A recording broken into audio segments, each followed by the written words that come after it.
আপনিই তো রাফি সাহেব, তাই না? এই থানার পুলিশ ইনচার্জ। জি স্যার, আমি রাফি। এটা কি কোনো থানা নাকি বিয়ে বাড়ি? Sorry sir. এখানে আমি কাজের জন্য আসছি, বিয়ে করতে আসি নাই। থানাটাকে পুরো বিয়ে বাড়ির মতো সাজিয়ে ফেলেছেন। আপনারা এইসব তাড়াতাড়ি খুলে ফেলুন আর আমার রুমে আসুন। রাফি রকির কথায় অবাক হয়ে সবকিছু তাড়াতাড়ি খুলে রকির কেবিনে যায়। গিয়ে ভয়ে ভয়ে বলল, স্যার আসতে পারি? তাড়াতাড়ি আসুন ভিতরে। আপনাদের সহকারী পুলিশ হাই কমিশনার কোথায়? স্যার উনি এখানে আসেন নাই। এসব কি পাগলামি নাকি? একজন বিয়ে বাড়ির মতো থানা ছেড়ে দিয়েছেন, অন্যজন এখন এসে পৌঁছাই নাই। দায়িত্ব অবহেলা কেন আপনাদের? সরি স্যার, মনে হয় কোনো প্রবলেমে পড়েছেন। কেসের ফাইলগুলো কোথায়? সবগুলো কি রেডি করেছেন? স্যার দু একটা এখনো বাকি আছে। আপনি আমার চোখের সামনে থেকে এখনই সরে যান। যতক্ষণ পর্যন্ত না ফাইল রেডি করতে না পারবেন এখানে আসবেন না। তাড়াতাড়ি যান। রাফি ভয়ে ভয়ে দৌড়ে রুম থেকে বের হয়ে যায়। কি লোক রে বাবা, প্রথম দিন এসে এত কাজ। নিশা তাড়াতাড়ি করে স্টেশনে গেল। গিয়ে দেখলো নতুন কমিশনার চলে এসেছেন। নিশা কৌতূহলী হয়ে ভেতরে গেল। ভেতরে যেতেই রাফির সাথে দেখা। ম্যাম, আজকে আসতে এত দেরি করলেন কেন? স্যার তো এসে গেছে। আসলে একটা কাজে আটকে গেছিলাম, তাই আসতে একটু দেরি হয়ে গেল। স্যার কি ভিতরে আছেন? জি ম্যাম, ভেতরে আছে। ওকে, তাহলে দেখা করে আসি। সাবধান, খুব রাগী মানুষ। এর মধ্যেই প্রথম দিন লেট করেছেন। কি বলো, এসে রাগ দেখাইছে? শুধু কি রাগ, একটু হলেই তো মায়ের খেতাম। কি বলো, ইন্টারেস্টিং তো। কি বলেন? আপনার কাছে ইন্টারেস্টিং মনে হচ্ছে? ইন্টারেস্টিং। আচ্ছা যাই তাহলে। সাবধান।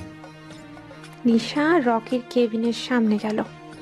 গিয়ে দেখলো রকি নিচের দিকে তাকিয়ে কিছু একটা করছে। নিশা বলল, may I come in sir? কিন্তু রকির কোনো পরিবর্তন দেখলো না। সে একই রকম ভাবে বসে আছে। আজব তো। স্যার ভিতরে আসতে পারি? নিশা একটু জোরে বলায় রকি ইস্তত করে ওপরে তাকালো।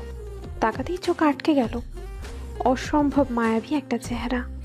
রকি একটু গম্ভীর স্বরে বলল, জি, ভিতরে আসুন। নিশা ভেতরে গিয়ে বলল, স্যার আমি নিশা চৌধুরী, আপনার। আমি জানি আপনি আমার সহকারী হাই কমিশনার। নিশা মনে মনে ভাবলো, আজব তো, লোকটা কিছু বলার সুযোগই দিল না। প্রথম দিন এসে যদি দেখি লেট, তাহলে কি হয়? সরি স্যার, আসলে একটু উঠতে লেট হয়ে গেছিল। হ্যাঁ, এত ঘুমালে পুলিশের চাকরি করবেন কি করে, তাও আবার এত বড় পোস্টে। রিটায়ার্ড নিয়ে এবারে শুয়ে পড়লেই তো পারে। নিশা মনে মনে গালি দিচ্ছে রকিকে। দেখতে ছেলেটা শ্যামবর্ণের। শ্যামবর্ণের বললে ভুল হবে। অনেকটা কালো, তবে মুখটা মায়াবী। মুখের মধ্যে একটা কঠিনের ছাপ আছে। চুলগুলো মিডিয়াম সাইজের, লম্বায় 6 ফুটের কাছাকাছি। কি হলো, এভাবে দাঁড়িয়ে থাকবেন? একে তো দেরি করে আসছেন। রকির কথায় নিশা তাড়াতাড়ি করে একটু এগিয়ে দাঁড়ালো। দাঁড়িয়ে আছেন কেন? চেয়ারগুলো কি দেখার জন্য? নিশা একটু অবাক হয়ে চেয়ারটাতে বসলো। তখন রকি গম্ভীর কণ্ঠে বলে উঠল, কেসের ফাইলটা দেখে আমি যতটা বুঝেছি তাতে মনে হয় আমাদের পক্ষে অপরাধীদেরকে শনাক্ত করা সহজ। অপরাধীকে তো স্যার শনাক্ত করাই আছে, কিন্তু তাকে ধরা তো অসম্ভব। তার বিরুদ্ধে আমাদের কাছে কোনো প্রমাণ নেই। এছাড়াও তাকে ধরলে আমাদের সবারই জীবনের সংখ্যা আছে। জীবনের সংখ্যা নিয়ে পুলিশের চাকরি করা যায় না মিস নিশা। আমাদের জীবন যেখানেই যাক, মানুষের জীবন সবার আগে। বিশেষ করে গরিব মানুষের পাশে থাকাই আমাদের প্রধান কর্তব্য। অবশ্যই স্যার, আমরা আমাদের সর্বোচ্চ চেষ্টা করব, কিন্তু স্যার তার বিরুদ্ধে তো আমাদের কাছে কোনো প্রমাণ নেই। প্রমাণ নেই বলে তো বসে থাকলে হবে না, আমাদের মাঠে কাজ করতে হবে, তার প্রমাণ জোগাড় করতে হবে। এখন এটার জন্য সবচেয়ে বড় কথা হলো এই মেয়েটার পরিবারের সাথে আমাদের কথাবার্তা বলতে হবে। মেয়েটার পরিবারের লোকেরা ভয়ে কিছু বলতে রাজি হচ্ছে না। ওরা প্রথমে ডায়েরি করেছিল, পরে সেটা তুলেও নিয়েছে। তাহলে তো ওদের পরিবার খুব আতঙ্কের মধ্যেই আছে। আপনি এক কাজ করেন, ওদের সাথে কথা বলেন। আমি কালকে ওদের সাথে দেখা করতে যাব। ওকে স্যার, আমি রাফিকে নিয়ে এখনই যাচ্ছি। ওকে, আর একটা জিনিস মনে রাখবেন, সবার প্রথমে আমাদের কাছে আমাদের কাজ এটাই আমাদের একমাত্র নেশা এবং আমাদের প্রধান দায়িত্ব। তাই দায়িত্বে কখনো অবহেলা করবেন না। অবশ্যই স্যার, আমি আমার সর্বোচ্চ চেষ্টা করব। তখন নিশা বেরিয়ে গেল। রকি মুচকি হেসে নিজের কাজে ব্যস্ত হয়ে পড়ল। সে জানে লোকটা কত ভয়ঙ্কর, লোকটার বিরুদ্ধে প্রমাণ জোগাড় করা কতটা কঠিন। এরপরেও নিশাকে পাঠালো। ওদিকে নিশা গিয়ে মেয়েটার পরিবারের লোকদের সাথে কথা বলল। তারা প্রথমে ভয় পেলেও পরে কিছুটা সাহস জুগিয়ে রাজি হয়। রকি সারাদিন কাজকর্ম করে নিজের বাসায় ফিরল। সরকার থেকে একটা বাসা দেওয়া হয়েছে, সুযোগ সুবিধা মোটামুটি সব ভালোই।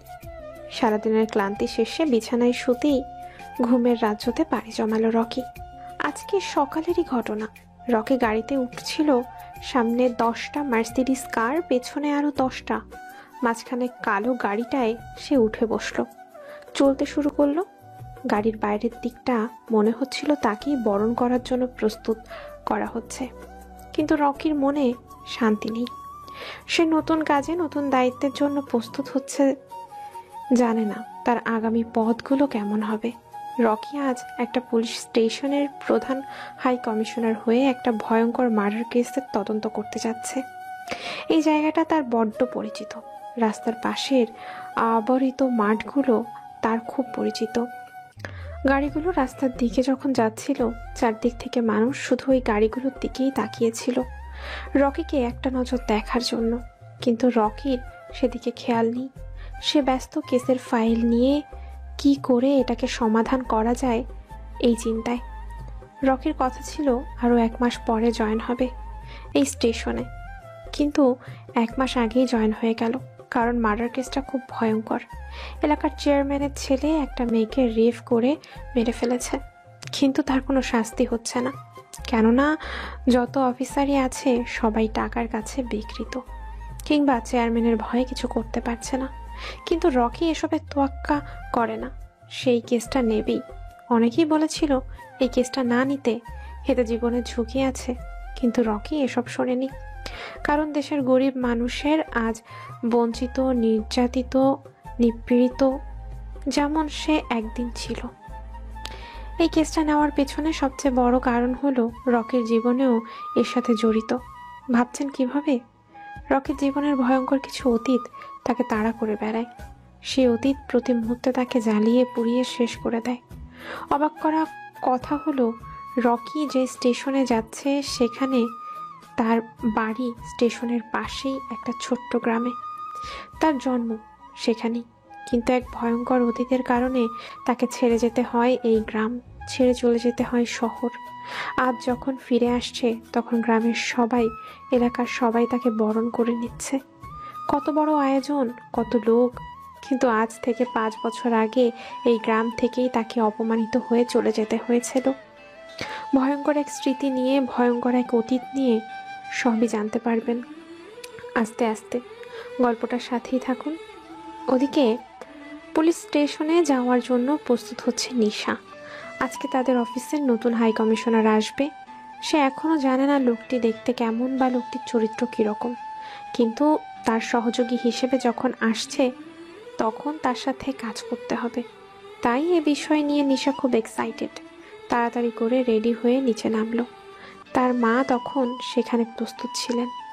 প্রতিদিন তার মা তাকে জোর করে ব্রেকফাস্ট করায়, তাই নিশা নিচে এসে তাড়াতাড়ি করে মায়ের হাতে ব্রেকফাস্ট করে নিয়ে বেরিয়ে পড়ে নিজের গাড়িটা নিয়ে। আমার পরিচয়টা দেয়া যাক এবার। নিশা চৌধুরী, বাবা মায়ের একমাত্র মেয়ে। বাবা জন্মের পূর্বেই মারা গেছেন। এখন আপন বলতে একমাত্র মা অনেক কষ্ট করে লেখাপড়া শিখিয়েছে তাকে। নিশার বাবা স্বপ্ন ছিল সে পুলিশ হবে, মানুষের সেবা করবে, অন্যায়ের বিরুদ্ধে দাঁড়াবে। সেই আশায় পুলিশে ইন্টারভিউ দিয়ে এবং সেখানে টিকে যায়। অনেক চড়াই উতরাই পেরিয়ে নিশা আজ সহকারী পুলিশ হাই কমিশনার। রকি স্টেশনে এসে প্রবেশ করতেই পুলিশ ইনচার্জ রাফি এসে রকিকে সংবর্ধনা জানায়। ফুলের তোড়া আর চারদিকের আয়োজন, এ থানাটাকে একটা বিয়ে বাড়ির মতো লাগছিল। রকি দেখে প্রচণ্ড রেগে যায়। এরপরেও ঘটনা তো আপনারা সবাই জানেন। ওদিকে নিশা শুয়ে শুয়ে রকির কথা ভাবছে। ছেলেটা কালো হলেও অদ্ভুত মায়া আছে, কিন্তু তার মুখের ওই কাঠিন্যের আড়ালে কি কিছু লুকিয়ে আছে? নিশা ভাবছিল, তখন তার মা আসলো। নিশা, কি করিস? না গো মা, কিছু হয়নি, শুয়ে আছি। কোনো বিষয় নিয়ে চিন্তিত? না, তেমন কিছু না। আমাদের স্টেশনে নতুন একজন অফিসার এসেছেন। ওই যে কেয়া নামের মেয়েটা খুন হয়েছিল তার তদন্ত করার জন্য। কি বলিস? ওই লোকগুলো তো খুব ভয়ঙ্কর। আমার তোকে নিয়ে চিন্তা হয় মা, কখন কি হয়ে যায়। কতবার বললাম না খেয়ে মরবো, তবুও এ চাকরি ছেড়ে দে। আমি কি টাকার জন্য চাকরি করি মা? এটা আমার বাবার স্বপ্ন ছিল। আমি এই চাকরিতে থাকলে আমার বাবাকে খুঁজে পাই, বাবার আদর্শকে খুঁজে পাই। তোদের যা খুশি কর। বলেই নিশার মা চলে গেল। পরদিন সকালে রেডি হয়ে বের হলো। রকি রাস্তা দিয়ে হেঁটে যাচ্ছিল। যদিও তার জন্য নির্ধারিত গাড়ি এবং বডিগার্ড দেওয়া হয়েছে, তবুও রকি হেঁটে যাচ্ছিল চারপাশটা দেখার জন্য। বাসা থেকে অফিস 10 মিনিটের রাস্তা। রকি রাস্তা দিয়ে হাঁটছিল। রাস্তার অনেক উন্নয়ন হয়েছে, চারপাশে বিল্ডিং হয়েছে। এসব ছিল না 5 বছর আগে। নিজের শৈশব কৈশোর কাটিয়েছে এই প্রিয় জন্মস্থানে, কিন্তু আজ কত পরিবর্তন এই স্থানটার। রকি হাঁটছিল, তখন দেখলো কিছু ছেলে মোটর বাইক নিয়ে দাঁড়িয়ে আছে। স্কুল কলেজের মেয়েরা সামনে দিয়ে যাচ্ছে এবং ছেলেগুলো ওই মেয়েগুলোকে ইফটিজিং করছে। রকি রাগান্বিত হয়ে সামনে গেল, গিয়ে তাদের লিডারকে বলল, এখানে কি হচ্ছে? কি হবে? যা হওয়ার তাই হচ্ছে। তুই কে? আমি কে সেটা না জানলেও চলবে। এখন বল, তোরা মেয়েগুলোকে ইফটিজিং করতেছিলি কেন? আমার বাপের এলাকা, আমার যা ইচ্ছা করব, তাতে তোর কি? শালা হিরো সাজতে আসছে। রকি বুঝতে পারলো এটাই চেয়ারম্যান, ওই লাফাঙ্কা ছেলেটা যার কারণে কেয়া নামের মেয়েটার খুন হয়েছে। আগে বিদেশে ছিল, তাই দেখা হয়নি। রকি ছেলেটার কলার ধরে বলল, মেয়েদের ইফটিজিং করা তোদের স্বভাব হয়ে গেছে, তাই না? তখন পাশ থেকে একটা ছেলে বলে উঠল, এই হারামির বাচ্চা, তুই কি চিনিস তুই কার কলারে ধরেছিস? মিজান ভাই, এই এলাকার চেয়ারম্যানের একমাত্র ছেলে। এখনই তোকে এখানে পুঁতে দিতে পারি। ও আচ্ছা, তাই নাকি? তাহলে আয়, পুঁতে দেখা। রকির কথায় 2-3টা ছেলে রকিকে মারতে আসলো। রকি নিজের গানটা বের করে তাদের দিকে তাক করে সবাই ভয়ে হাত তুলে দাঁড়ায়। রকি রাগান্বিত কণ্ঠে বলে ওঠে, মনে রাখবি, আমি রকি, এই এলাকার নতুন পুলিশ হাই কমিশনার। কাল থেকে যদি তোদের এখানে দেখি, সোজা জেলে ঢুকিয়ে দিব। হাত পা নিয়ে বাড়ি ফিরতে পারবি না।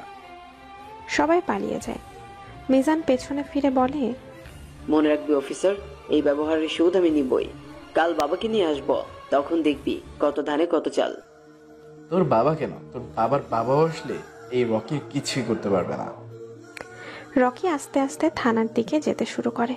পৌঁছতেই দেখে আজ আগে আগেই নিশা চলে এসেছে। রকি একটা মুচকি হাসি দিয়ে নিজের কেবিনে চলে আসে।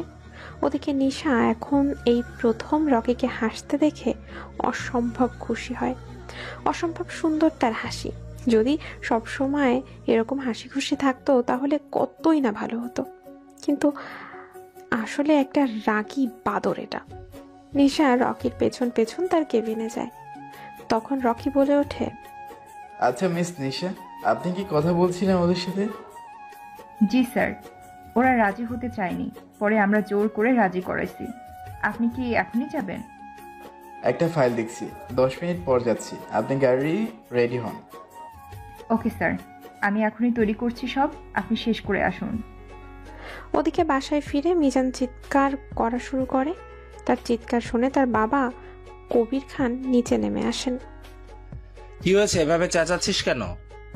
চেঁচাবো না তো কি করব? কোনো খোঁজ খবর কি রাখো? থানায় নতুন পুলিশ অফিসার এসেছে, রাস্তায় আমাকে অপমান করেছে। কি বলিস, এসে গেছে? 1 মাস পরে আসার কথা ছিল। শুধু আসে নাই, অ্যাকশন শুরু করে দিয়েছে।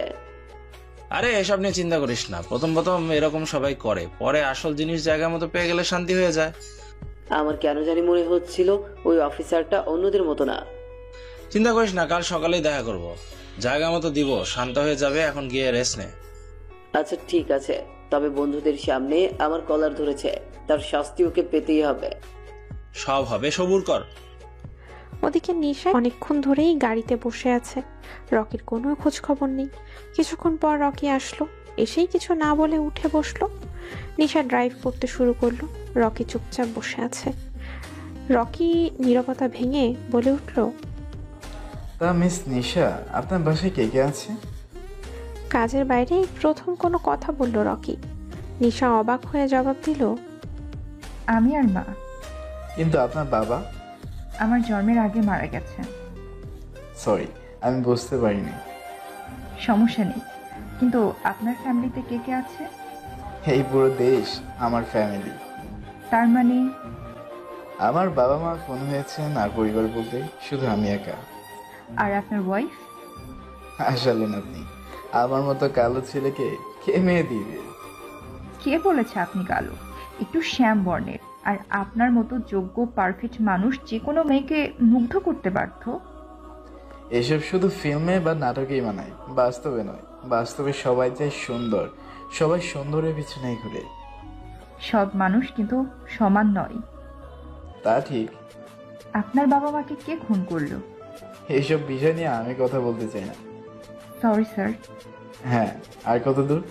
এই তো সামনের বাড়িটা। নিশা আর রকি গিয়ে পৌঁছলো।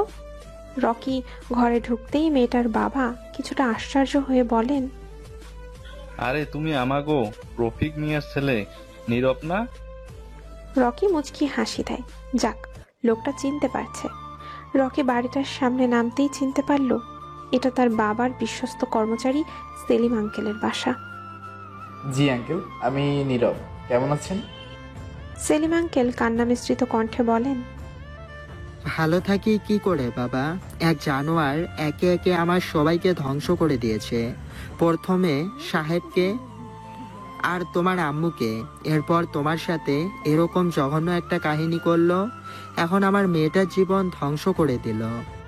অনেক সহ্য করেছি আঙ্কেল, সবাইকে নিয়ে এখন পাল্টা জবাব দিতে হবে। কিন্তু বাবা, তুমি এতদিন কই ছিলা আর এইভাবে ফিরে আসলা? সে অনেক কাহিনী আঙ্কেল। এখন বলেন আপনার মেয়ের সাথে এসব কি করে হলো? কি আর বলবো বাবা, তোমার আব্বুর ওখানে চাকরি করে যা পেতাম কোনো মতে নিচে খেয়ে পড়ে বাকিগুলো দিয়ে মেয়েটাকে লেখাপড়া করাচ্ছিলাম। ওই জানোয়ারটার একটা ছেলে আছে, মিজান নাম। বিদেশ থেকে এসে রাস্তার পাশে দাঁড়িয়ে থাকতো, মেয়েগুলো কলেজে আসতে যেতে উত্ত্যক্ত করত। শেষে আমার মেয়ে সহ্য না করে প্রতিবাদ করেছিল, তাই আমার মেয়েকে ওরা ধ্বংস করে দিয়েছে। আমার জীবনের সকল স্বপ্ন এক নিমিষেই ধুলোয় মিশিয়ে দিয়েছে। আপনি তো থানায় ডায়েরি করেছিলেন, তাহলে তুলে নিলেন কেন? কি বলবো বাবা, ডায়েরি করার পর দিন এসে তোমার চাচিকে মেরে ফেলে বাড়িটা পুড়িয়ে ফেলার হুমকি দিয়েছে। ওর ছেলে এখন কি করব বাবা? কোনো চিন্তা করবেন না আঙ্কেল, আমি এসে গেছি। আপনি গিয়ে আবার ডায়েরি করান, আমি তদন্ত করব। কোনো ক্ষতি হবে না আপনাদের, আমি নিজে আপনাদের সুরক্ষা দেব। যদি কিছু হয়? কিছু হলে তো আমি আছি, আমার জীবন থাকতে আপনাদের কিচ্ছু হতে দিব না। তোমার উপর সম্পূর্ণ আস্থা আছে বাবা। তুমি যখন বলেছো তখন আমি কালই গিয়ে ডায়েরি করে আসব। এতক্ষণ নিশা দাঁড়িয়ে সেলিম সাহেব আর রকির কথাবার্তা নীরব দর্শকের মতো শুনছিল, কিছুই বুঝতে পারছিল না। তখন রকি বলল, আচ্ছা আঙ্কেল, আমি তাহলে এখন আসি। আচ্ছা বাবা, কাল সকালে আমি তোমার সাথে দেখা করব। Okay uncle. রকি উঠে আসলো। নিশা আর রকি গাড়িতে উঠল। নিশা এখনো একটা অদ্ভুত ভাবনার মধ্যে আছে। কি বলল ওরা কিছুই বুঝতে পারল না। নিশা রকিকে জিজ্ঞেস করলো, আচ্ছা স্যার, আপনি লোকটাকে আগে থেকে চিনতেন? হুম। কিভাবে? আগে আমার বাবার অফিসে চাকরি করতেন, প্রায়ই আমাদের বাড়িতে যেতেন। ও তা আপনাকে উনি নীরব বলছিলেন কেন? সব জানতে পারবেন, এত তাড়াহুড়ো করবেন না, সময় হলে সব বলবো। ওকে, এখন কি বাসায় চলে যাবেন? হ্যাঁ, সেটাই তো ইচ্ছে। তা আপনি কোথায় যাবেন? বয়ফ্রেন্ডের সাথে দেখা করতে? লিসেন স্যার, আমার কোনো বয়ফ্রেন্ড নেই, আর আমি এসব একদম পছন্দ করি না। করলে ডিরেক্ট বিয়ে। অসাধারণ। এরপর দুজনেই যার যার গন্তব্যে পৌঁছে যায়। পরদিন সকালে নিজের কেবিনে বসেছিল। রকি তখন সেলিম সাহেব আসলেন তার মেয়ের কেসের ফাইলটা আবার ওপেন করতে। ওদিকে মিজান তার বাবা চেয়ারম্যান কবির সাহেবকে নিয়ে কয়েকজন ছেলেকে নিয়ে থানার দিকে আসছিলেন। সেলিম সাহেব কেসের ডায়েরিটা করে উঠতে যাবে, তখনই চেয়ারম্যান ও তার ছেলের সাথে দেখা। কিরা সেলিম, তুই এখানে? তার মানে আমি যা শুনছি তা সবই সত্যি। আগে চেয়ারম্যান সাহেব, বিষয়টা হচ্ছে কি? কথা শেষ করার আগেই মিজান গিয়ে সেলিম সাহেবের গলায় ধরতে যায়, তখন রকি এসে মিজানের হাতটা চেপে ধরে। এই কি হচ্ছে? এটা থানা, কারোর বাপের সম্পত্তি না। বাবা, এই হচ্ছে সেই অফিসার। কবির সাহেব চোখ তুলে তাকাতেই আশ্চর্যের চরম পর্যায়ে পৌঁছে যান। এটা কি করে সম্ভব? চোখের সামনে নীরব অর্থাৎ রকিকে দেখে কবির সাহেবের চোখ কপালে উঠে গেল। স্তব্ধ হয়ে বললেন, নীরব, তুই এখানে? কেন, অবাক হয়েছেন নাকি? তোর মতো একটা দুশ্চরিত্র কিভাবে এই চাকরি পেল? খবরদার, আরেকবার মুখে শব্দ আনলে এখানেই পুঁতে দেব।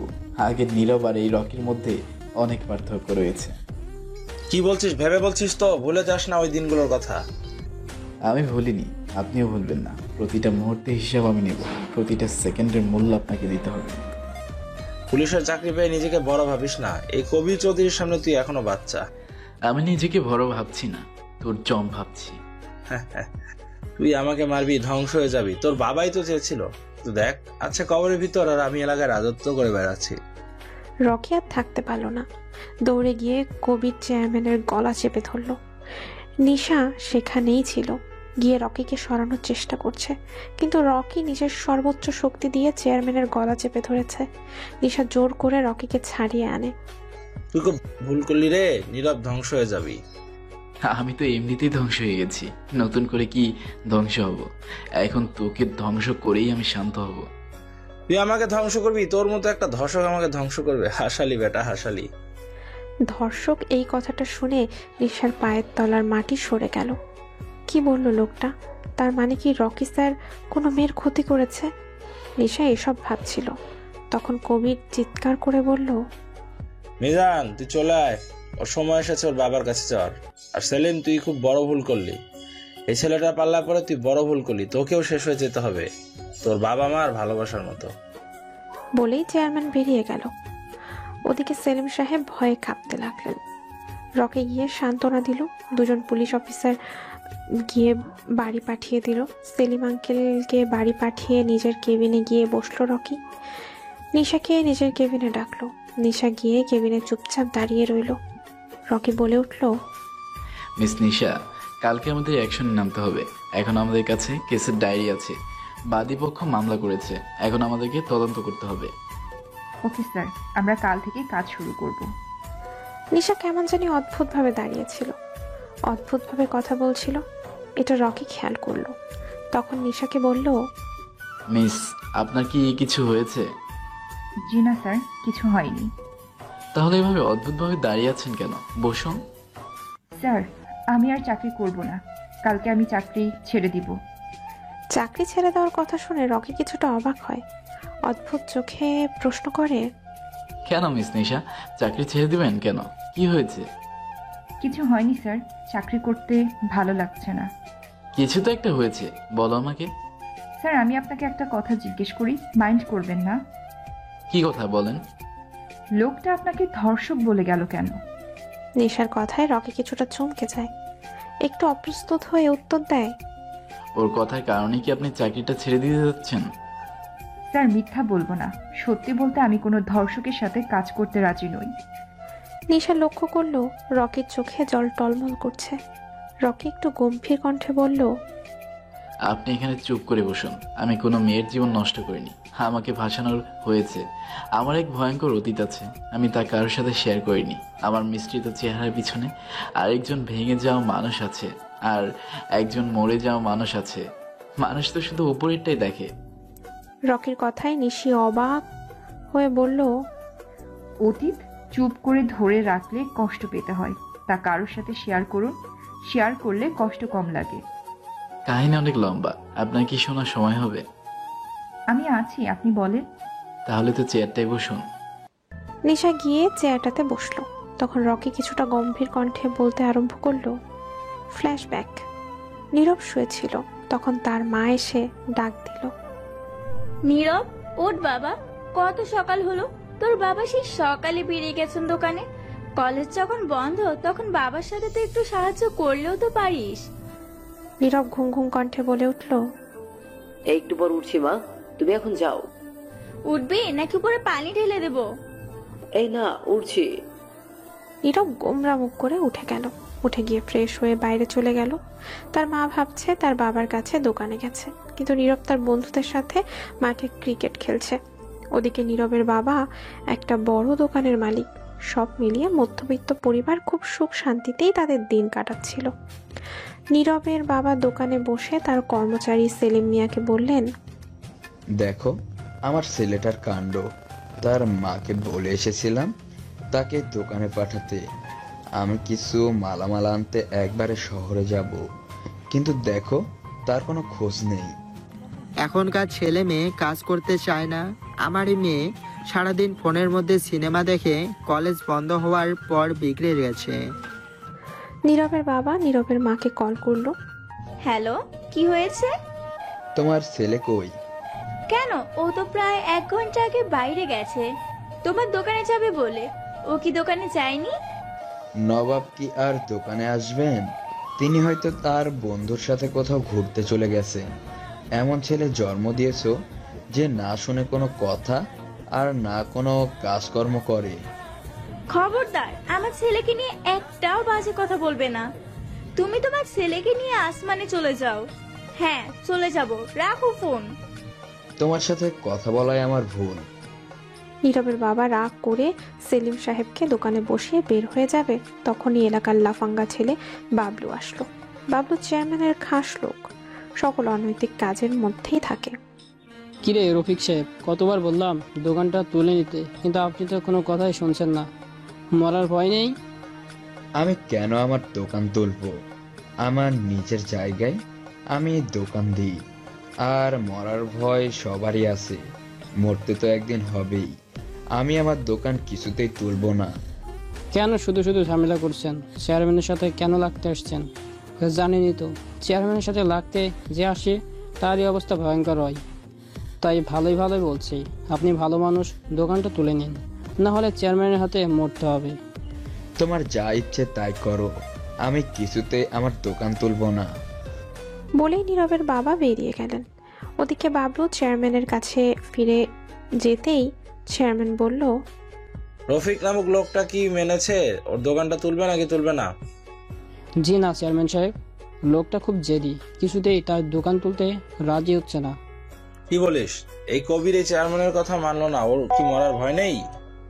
লোকটা খুব জেদি, ওর সাথে তো কথাই পারা যায় না। কথায় পারা না গেলে হাত চালা। হাত কি রাখার জন্য দিয়েছে? তার মানে কি বলতে চাইছেন চেয়ারম্যান সাহেব? যা বুঝছস তাই বলতে চাচ্ছি। লোকটাকে যে করে হোক বুঝা, ওই দোকানটা আমার চাই। ওই দোকানটা হলে আমি এখানে মল বানাতে পারবো। ওকে চেয়ারম্যান সাহেব, আমি দেখছি কি করা যায়। ওদিকে নীরব তার বন্ধুদের সাথে কিছুক্ষণ ক্রিকেট খেলে নদীর পাড়ে আসলো। নদীর পাড়ে এসে রিমাকে কল করলো। রিমা নীরবের গার্লফ্রেন্ড, দুজন দুজনকে খুব ভালোবাসে। নীরব কালো বলে তাকে কেউ পছন্দ করে না, কিন্তু রিমা তাকে নিজের থেকেও বেশি ভালোবাসে। একটু পর রিমা চলে আসে। তোমার আসতে এত দেরি হয় কেন? আমি তো তোর মতো ছেলে যে সারাদিন ঘুরে বেড়াবো। আঙ্কেলের সাথে কিছু কাজ করলেই তুই পারিস। কেন কাজ করব? আমার বাবার দোকান আছে আর আমি এখনো পড়াশোনা করছি। ওটাই করতে থাক, কোন দিন দেখবি আমাকে অন্য কারো হাতে তুলে দিচ্ছে। তার আগেই আমি তোর হাতটা ধরে তুলে নিয়ে আসবো। ওই স্বপ্নই দেখতে থাক, কোনোদিন ওই স্বপ্ন পূরণ হবে না। তোরে বলছে পূরণ হবে না? হ্যাঁ আমাকে বলেছে তো, হয়েছে। আমি যাই। কোথায় যাবে? এই মাত্র আসলি, এখন আমরা প্রেম করব। আমার না খুব প্রেম প্রেম পাচ্ছে। আমার পাচ্ছে না, আমি তোর মতো অকর্মা মানুষ নই। আমি গেলাম। আরে একটু দাঁড়াও না প্লিজ। কি বলবি তাড়াতাড়ি বল, আমার কাজ আছে, আমাকে যেতে হবে। মা খুঁজবে আমাকে। আমি কিন্তু এই নদীতে লাফ দিয়ে মরে যাব। পরে মরে যা, আমি দাঁড়িয়ে দেখি। কি বললি? তোর ভালোবাসার মানুষ এখানে পড়ে মরে যাবে আর তুই দাঁড়িয়ে দেখবি? হ্যাঁ দাঁড়িয়ে দেখবো না তো কি করব? আমি কিন্তু সত্যি সত্যি লাভ দিব। দে, আমিও দাঁড়িয়ে দেখি। নীরব লাফ দিতে যাবে তখনই রিমা হাত ধরল। হে পাগল, কি করছিস? মরে যাচ্ছি। মরে গেলে আমার কি হবে? তুই তো বললি পরে মরে যেতে। আমার সব কথা তোকে শুনতে হবে। হ্যাঁ, তোর কথা শুনবো না তো কার কথা শুনবো? তাহলে বলছি যে বলি আঙ্কেলের সাথে দোকানে যেতে তখন যাস না কেন? ওইটা তোর কথা নয়, তোর বাবা মায়ের কথা। রিমা এবার রাগ করে চলে গেল। নীরব ওখানেই দাঁড়িয়ে রইল। পরের দিন সকালবেলা নীরবের বাবা নীরবের রুমে আসলেন। কি নবাব উঠবেন নাকি লাঠি আনবো? আরে মা, সরো তো, ওই গুন্ডা লোকটার সাথে তুমিও তাল মেলাতে আসলে। কি বললি? আমি গুন্ডা? আজই তুই আমার বাড়ি থেকে বের হয়ে যাবে। নীরব বাবার কণ্ঠ শুনে লাফ দিয়ে ওঠে। তার বাবাকে দেখে বিস্মিত চোখে ডলতে ডলতে বলে, আমি তো স্বপ্ন দেখছিলাম, তাই ভুলে বলে ফেলছি। Sorry sorry. তুই আর এক মুহূর্ত আমার বাড়িতে থাকতে পারবি না। এক্ষুনি আমার বাড়ি থেকে বের হয়ে যা। কেমন বাবা তুমি, নিজের ছেলেকে বের করে দিতে যাচ্ছ? আমি এরকমই। এই মুহূর্তে আমার বাড়ি থেকে বের হয়ে যা। তোর মতো ছেলেকে আমার ঘরে আর রাখবো না। এখনই বের হয়ে যা। আরে বাবা, সরি বললাম তো। আমি একটু পরে তোমার সাথে দোকানে যাচ্ছি, তুমি যাও, আমি এখনই আসছি। 5 মিনিটের মধ্যে রেডি হয়ে দোকানে আসবি। আমাকে একটা কাজে বাইরে যেতে হবে। তুমি 5 মিনিট বলছো? আমি 2 মিনিটের ভিতরে আসছি, তুমি যাও, আর আমি এক্ষুনি আসছি। যেভাবে কথা বলছিস সেভাবে যেন আসা হয়, না হলে কিন্তু বাড়ি থেকে বের করে দিবে। আমি এক্ষুনি আসছি, তুমি শুধু যাও। নীরবের বাবা নিজের দোকানে গেলেন। গিয়ে সব মালামাল লিস্ট করে বসে আছেন। 2 ঘন্টা হয়ে গেছে, এখনো নীরবের কোনো পাত্তাই নেই। নীরব প্রায় 2.5 ঘন্টা পরে আসলো। এসে বলল, বাবা, যেখানে যাও না কেন 1 ঘন্টার ভেতরে ফিরে আসবে। আমারও অনেক কাজ আছে, আমাকে যেতে হবে। নীরবের বাবা রেগে নীরবের গালে কয়েকটা থাপ্পড় বসিয়ে দিল। অকর্মা ছেলে, আমি এখানে খেটে মরছি আর উনি এসেছেন আমাকে অর্ডার করতে। তোর আমার দোকানে বসা লাগবে না। এখনই বের হয়ে যা আমার দোকান থেকে। নীরব গালে হাত দিয়ে দাঁড়িয়ে রইল। বুঝতে পারলো তার বাবা আজ প্রচুর রেগে গেছেন। তাই সে শান্ত গলায় বলল, আচ্ছা যাও, যতক্ষণ লাগে লাগিয়ে আসো, আমি বসে আছি। নীরবের বাবা রাগে ফুঁসতে ফুঁসতে দোকান থেকে বেরিয়ে গেল। ওদিকে একটু পর চেয়ারম্যান আর তার চেলা বাবলু আসলো। এসে নীরবের বাবাকে দোকানে না পেয়ে নীরবকে বলল, এই ছেলে, তোমার বাবা কোথায়? বাবা একটা কাজে বাইরে গেছেন, যা বলার আমাকে বলেন। সব কথা তোমাকে বলা যাবে না, তোমার বাবাকে বলতে হবে। তোমার বাবা কোথায়, আসতে বলো। বললাম তো, বাবা একটা কাজে বাইরে গেছে, আসতে পারবেন না, যা বলার আমাকে বলেন। এই তুমি বুঝতে পারছো তুমি কার সাথে কথা বলছো? উনি আমাদের এলাকার চেয়ারম্যান কবির চৌধুরী। বাবলুর কথায় নীরব কিছুটা ভয় পেয়ে যায়। ভয়ে ভয়ে বলে, সরি চেয়ারম্যান সাহেব, আমি বুঝতে পারিনি, বাবা বাইরে গেছেন, কোনো একটা কাজে আসতে পারবেন না। আচ্ছা ঠিক আছে, তোমার বাবা আসলে বলবে চেয়ারম্যান সাহেব এসে বলে গেছেন 7 দিনের মধ্যে দোকান না তুললে আমি লোক লাগিয়ে ভেঙে দেব। চেয়ারম্যানের কথায় থমকে যায়। নীরব কথাটা বলেই চেয়ারম্যান সাহেব বেরিয়ে গেলেন। নীরব তখন সেলিম আঙ্কেলকে বললেন, আঙ্কেল দোকানটা ভেঙে দিবে কেন? আর বলো না বাবা, লোকটা চায় এখানে একটা মল বানাতে, তাই দোকানটা ভেঙে দিতে বলে, কিন্তু তোমার বাবা দিতে রাজি হচ্ছে না। তাই 2 দিন পর পর এসে ঝামেলা করে। ওদের দেখতে খুব ভয়ঙ্কর মনে হলো, দিয়ে দিলেই তো হয় দোকানটা। কি বলো বাবা, এটা তোমার বাপ দাদার বংশীয় দোকান, এটা তোমার বাবা কিছুতেই দিবেন না। তাহলে তো ওরা প্রতিদিন এসে ঝামেলা করবে। তা তো প্রতিদিনই করবে, অনেক সময় মেরে ফেলার হুমকি দেয়। তোমরা পুলিশের কাছে গিয়ে কমপ্লেন করো না কেন? পুলিশের কাছে কমপ্লেন করে কি হবে বাবা? সব পুলিশই ওদের কেনা, ওদের বিরুদ্ধে কেউ কিছু করবে না। তাহলে তো খুব চিন্তার বিষয়। আঙ্কেল, আমি বাবার সাথে কথা বলবো। এরপর নীরব দোকানে বসে থাকে। রাতের বেলায় তার বাবার সাথে ডিনার করে নীরব বলে, বাবা, আজ দুপুরে চেয়ারম্যান সাহেব এসেছিলেন। কি বলিস? এসে কি বললো? বললো 7 দিনের মধ্যে দোকান না তুললে ভেঙে দিবে। নীরব লক্ষ্য করলো তার বাবার মুখটা কালো হয়ে গেছে, খাবার খাচ্ছেন না। নীরব উঠে গিয়ে তার বাবার কাছে গিয়ে বলল, বাবা তুমি কোনো চিন্তা করো না, আমি তোমার পাশে আছি। চলো আমরা দুজন কাল শহরে গিয়ে পুলিশ কমিশনারের কাছে বিষয়টা বলি। এলাকার থানার ওসি ওদের বিরুদ্ধে কিছুই করবে না। না রে বাবা, তুই এসবের মধ্যে জড়াবি না। ওরা খুবই ভয়ঙ্কর লোক। আমি চাই না তোর কোনো ক্ষতি হোক। না বাবা, এইভাবে কিছুতেই চলতে পারে না। ওদের বিরুদ্ধে কিছু একটা করতেই হবে। খালি চলো আমরা শহরে যাই। তখন নীরবের মা পাশ থেকে বলে, কতবার বললাম তোমাকে দোকানটা দিয়ে দিতে, তারা তো টাকা দিতেও রাজি, তাহলে কেন যে শুধু শুধুই ঝামেলা করছো? নীরবের বাবা রাগান্বিত কণ্ঠে বলে উঠলেন, তোমরা শুধু দোকানটাই দেখছো, কিন্তু ওই দোকানের মধ্যে আমার বাবা, আমার দাদা, তার বাবারও ছোঁয়া আছে। ওই দোকান আমাদের পেটের ভাত জোগায়, আর তোমরা ওই দোকানটাই বিক্রি করে দিতে যাচ্ছ। কয়েকদিন একটা কুকুর পাললেও তো মানুষের ওই কুকুরটার প্রতি মায়া জন্মায়। আর তোমরা এত জীবনে এই দোকানের মধ্যে খেয়ে পড়ে বাঁচলে, আজ এই দোকানটাই বিক্রি করে দিতে যাচ্ছ। দোকানটার প্রতি আমাদেরও টান আছে, কিন্তু জীবনের চেয়ে কিছুই দামি নয়। আমি আবার জীবন দিয়ে দিলেও দোকানটা কাউকে দিব না। নীরব ও তার বাবার সাথে তাল মিলিয়ে বলল, তুমি কোনো চিন্তা করো না বাবা, আমি আছি তোমার পাশে। চলো আমরা কালকেই যাই। পরের দিন সকালবেলা নীরব আর নীরবের বাবা জমির সব কাগজপত্র নিয়ে চলে গেল এলাকার পুলিশ হাই কমিশনারের কাছে। সবকিছু বলে বাড়ি ফিরছিল, তখনই পুলিশ হাই কমিশনার থানার ওসিকে চাপ দিলে সে কবির চেয়ারম্যানের কাছে যায়।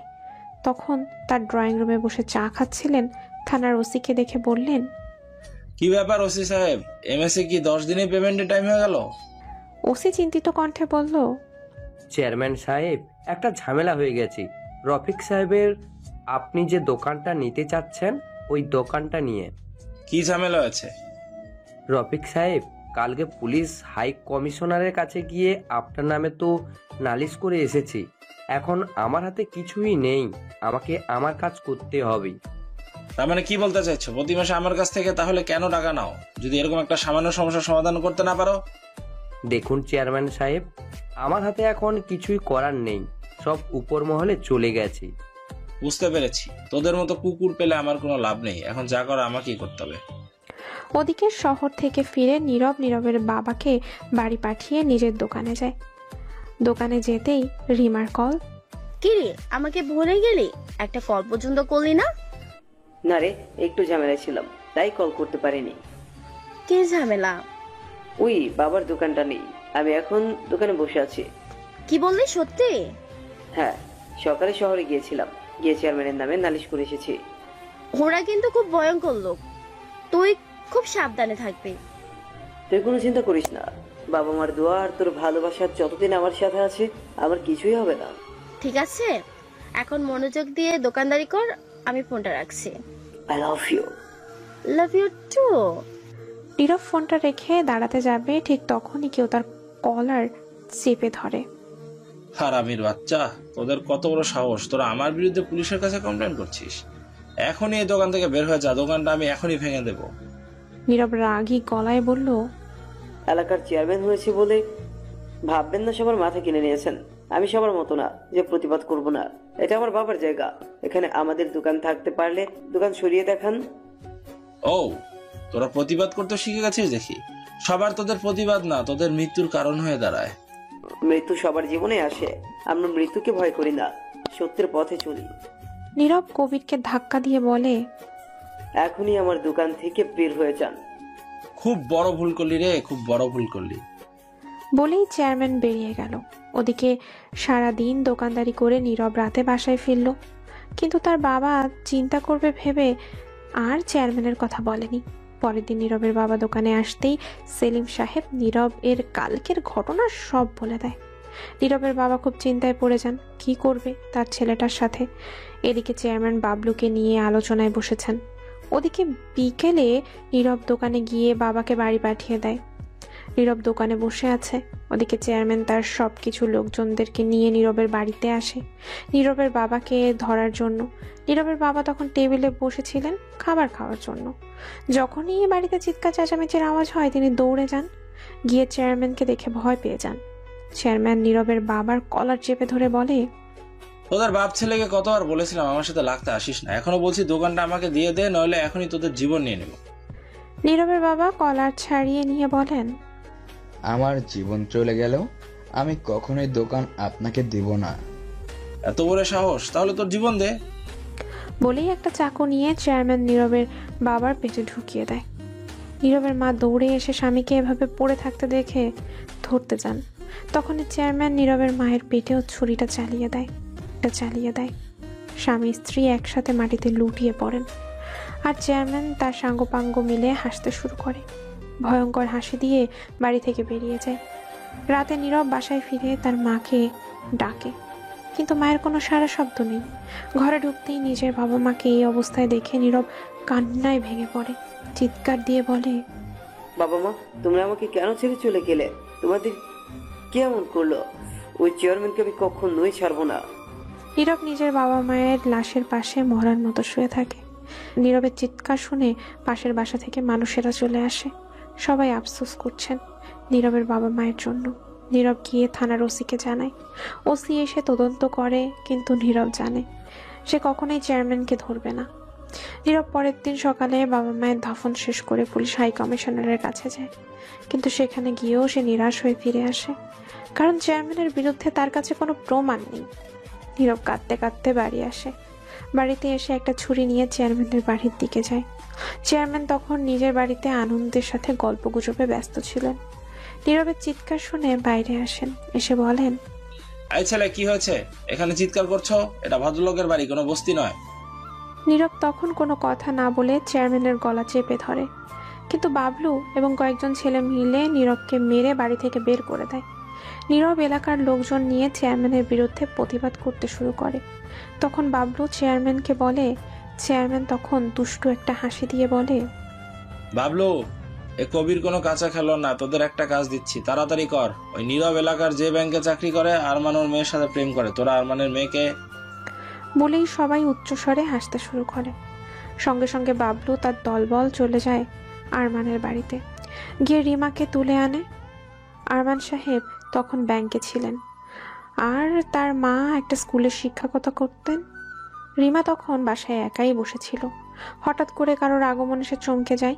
রিমাকে তুলে এনে বাবলু ধর্ষণ করে মেরে ফেলে, লাশটা রুমে ফেলে চলে যায়। আবার রেখে আসে। ওদিকে বাবলু এসে পুরো এলাকায় ছড়িয়ে দেয় যে নীরব বাবা মায়ের মৃত্যুর শোকে পাগল হয়ে রিমাকে ধর্ষণ করেছে। তখন গায়ের লোকেরা মিলে নীরবকে মারতে তার বাড়ির দিকে যায়। চেয়ারম্যান তখন নীরবের বাড়িতেই যায়।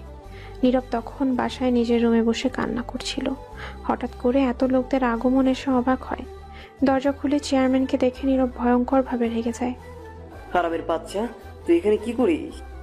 চেয়ারম্যান তখন পেছনের দিকে এলাকার সব লোককে বলে, দেখুন, আপনারা সবাই দেখুন ছেলেটা কি বেয়াদব, চেয়ারম্যানের সাথে কিভাবে কথা বলতে হয় এটাই জানে না। এলাকার সব লোকেরা নীরবকে নিয়ে বাজে মন্তব্য করতে থাকে। তখন চেয়ারম্যান নীরবকে বলে, তুই আরমান সাহেবের মেয়ে রিমাকে ধর্ষণ করে মেরে ফেলেছিস। কেন? নিষ্পাপ মেয়েটা তোর সাথে কি করেছে? তুই ওকে কেন মারলি? নিজের বাবা মায়ের মৃত্যুর পর নিজের ভালোবাসার মানুষের মৃত্যুর খবর শুনে নীরব প্রায় পাগলের মতো হয়ে যায়। কি বল, রিমা মারা গেছে? এমন একটা ভাব করছিস যেন তুই কিছুই জানিস না। এই এলাকায় সবাই জানে মেয়েটার সাথে তোর সম্পর্ক ছিল। তুই ছাড়া ওর সাথে এরকম কেউ করতে পারে? বিশ্বাস করুন আপনারা, আমি এই কাজ করিনি। এই চেয়ারম্যান আর বদমাইশদের ষড়যন্ত্র এটা। কিন্তু এলাকার কেউই নীরবের কথা বিশ্বাস করে না। নীরবকে বেধড় মারতে থাকে। নীরব শেষ পর্যন্ত প্রায় আত্মরা হয়ে যায়। তখন ওসি নীরবকে জেলে নিয়ে যায়। প্রায় 4 মাস জেলে থেকে নীরবের বিরুদ্ধে কোনো প্রমাণ না পাওয়ায় নীরবকে ছেড়ে দেওয়া হয়। নিজের বাবার দোকানে গিয়ে দেখে সেখানে আর দোকানটা নেই, সে জায়গায় একটা বিশাল মল হয়ে গেছে। নীরব নিস্তব্ধ হয়ে চিন্তা করে এখানে থাকলে হয়তো তার বাবা মায়ের স্মৃতি আঁকড়ে ধরবে তাকে। সে শহরের দিকে যায়। শহরে এসে কোথায় কি করবে খুঁজেই পাচ্ছিল না। তখন একটা ব্যাচেলর ফ্ল্যাটে থাকা শুরু করে। এখানকার পরিস্থিতিও ছিল ভয়ঙ্কর। নীরব কোনো মতেই 2-1টা টিউশনি করে চলছিল। তখনই একটা বড় ভাইয়ের পরামর্শে সে পুলিশে ইন্টারভিউ দেয়, সেখানে টিকেও যায়। কিন্তু তার সাথীরা সবাই বড় বড় পোস্টে ঘুষ নিয়ে চাকরি পেলেও নীরবকে হাবিলদারের চাকরি করতে হয়। নীরব প্রায় 2 বছর চাকরি করে হাবিলদারের অনেক কষ্ট করে কোনো মতে বাসা ভাড়া দিয়ে ডাল ভাত খেয়ে বেঁচেছিল। কিন্তু তার একমাত্র লক্ষ্য হলো চেয়ারম্যানকে ধ্বংস করে দেওয়া। কিন্তু কিছুতেই এটা সম্ভব হয়ে উঠছিল না। নীরব ভাঙা মন নিয়ে চারদিকে ঘুরে বেড়াচ্ছিল। অনেক পরিশ্রম আর কষ্টের পর হাবিলদার থেকে পদোন্নতি পেয়ে ইনচার্জ হয়। সেখানে আরও 1 বছর চাকরি করে, কিন্তু বড় বড় লোকদের দিকে তাকে খুঁজে পাওয়া দায় ছিল। শেষে এক সন্ত্রাসীর এক যুদ্ধে নীরবের বুদ্ধিমত্তা আর দুঃসাহসিকতার কারণে সে জেলা পুলিশ ইনচার্জ পদে পায়। বড় বড় আসামিদের ধরে তাদের শাস্তি দিয়ে সেই কালো ছেলেটাই সবার মন জয় করে নেয়। চারদিক থেকে সাফল্যের চূড়ায় এসে পৌঁছে যায়। তখন সেই পদে 2 বছর চাকরি করার পর তাকে 1 মাস রেস্ট দিয়ে বিভাগীয় পুলিশ কমিশনার পদ নিতে বলা হয়। নীরব যখন শোনে যে তাকে সেই এলাকায় পুলিশ কমিশনারের দায়িত্ব দেওয়া হয়েছে, সেই এলাকায় তার নিজের এলাকা, তখন নীরব শান্ত হয়ে থাকতে পারল না। 1 মাস রেস্ট না নিয়েই জয়েন হয়ে যায়। এরপরের ঘটনা আপনারা সবাই জানেন। নীরব নিজের নাম পাল্টে পুলিশে জয়েন হওয়ার সময় রকি রেখে দেয়, কারণ নীরব হয়ে উঠেছিল ভয়ঙ্কর দুঃসাহসিক এক অভিসাংবাদিক নেতা। সেই সময় শান্ত কালো নীরব আজকের পুলিশ কমিশনার রকি। রকি কথাগুলো বলে থামে, চোখ দিয়ে অনবরত জল পড়ছে। নিশা এটা দেখে অপরাধী সুরে বলে, সরি স্যার, আমি আপনার অতীতকে মনে করিয়ে দিয়ে আপনাকে কষ্ট দিতে চাইনি। সমস্যা নেই, এটা আমার একটা বাস্তব চিত্র, এতে আপনার কোনো দোষ নেই। যে কোনো সাধারণ মানুষই এই কথা চিন্তা করবে যে আমিই দোষী। স্যার, আপনি কেন ওই মেয়েটার বাবা মার সাথে দেখা করলেন না? কি করে দেখা করব বলো? এমনিতেই তার বাবা মা আমি কালো ছিলাম বলে আমার সাথে মেয়ের সম্পর্ক মেনে নিতেন না।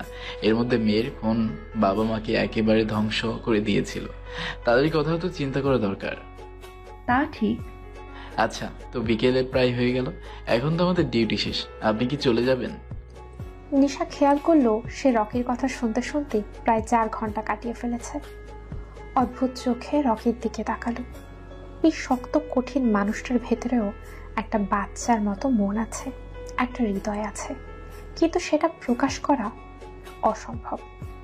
মানুষের জীবনে এমন সময় আসে যে সময়টা মানুষকে পাথরের মতো শক্ত করে দেয়, কঠিন করে দেয়। রকির মায়াবী মুখটা দেখে সেটাই উপলব্ধি করতে পারছিল নিশা। নিশা তখন রকিকে বলল, স্যার, বাসার দিকে যাবেন? গেলে আমিও তো সেই দিকে যাব, চলুন আমার সাথে। রকি আর নিশা বেরিয়ে গেল গাড়ি নিয়ে।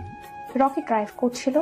তখন নিশা আর রকি দুজনেরই বাসা পেরিয়ে রকি গাড়িটা নিয়ে থামালো শহরের একটা বিশাল শপিং মলের সামনে।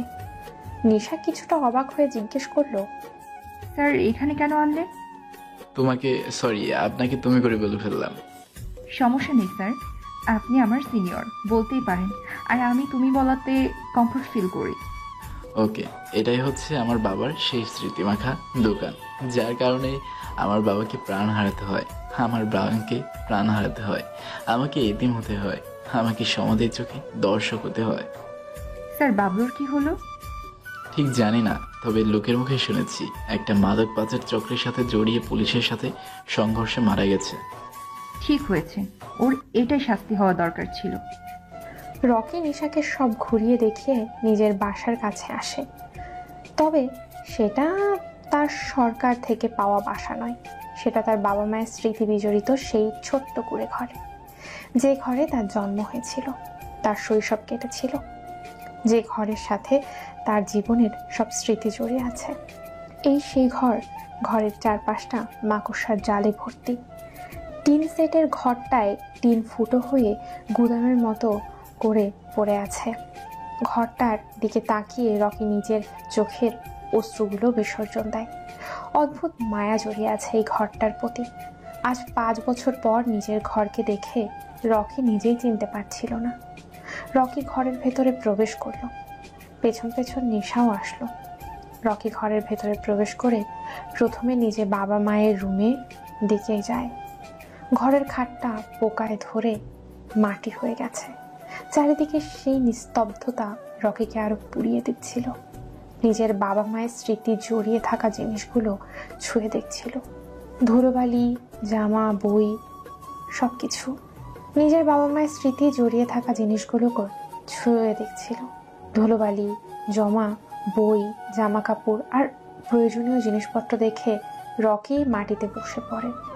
রকির অবস্থা দেখে নিশা রকিকে তুলে ধরে। এই প্রথম রকির গায়ে টাচ করলো নিশা। অদ্ভুত একটা ফিলিং হচ্ছিল। কিছুই বুঝতে পারছিল না।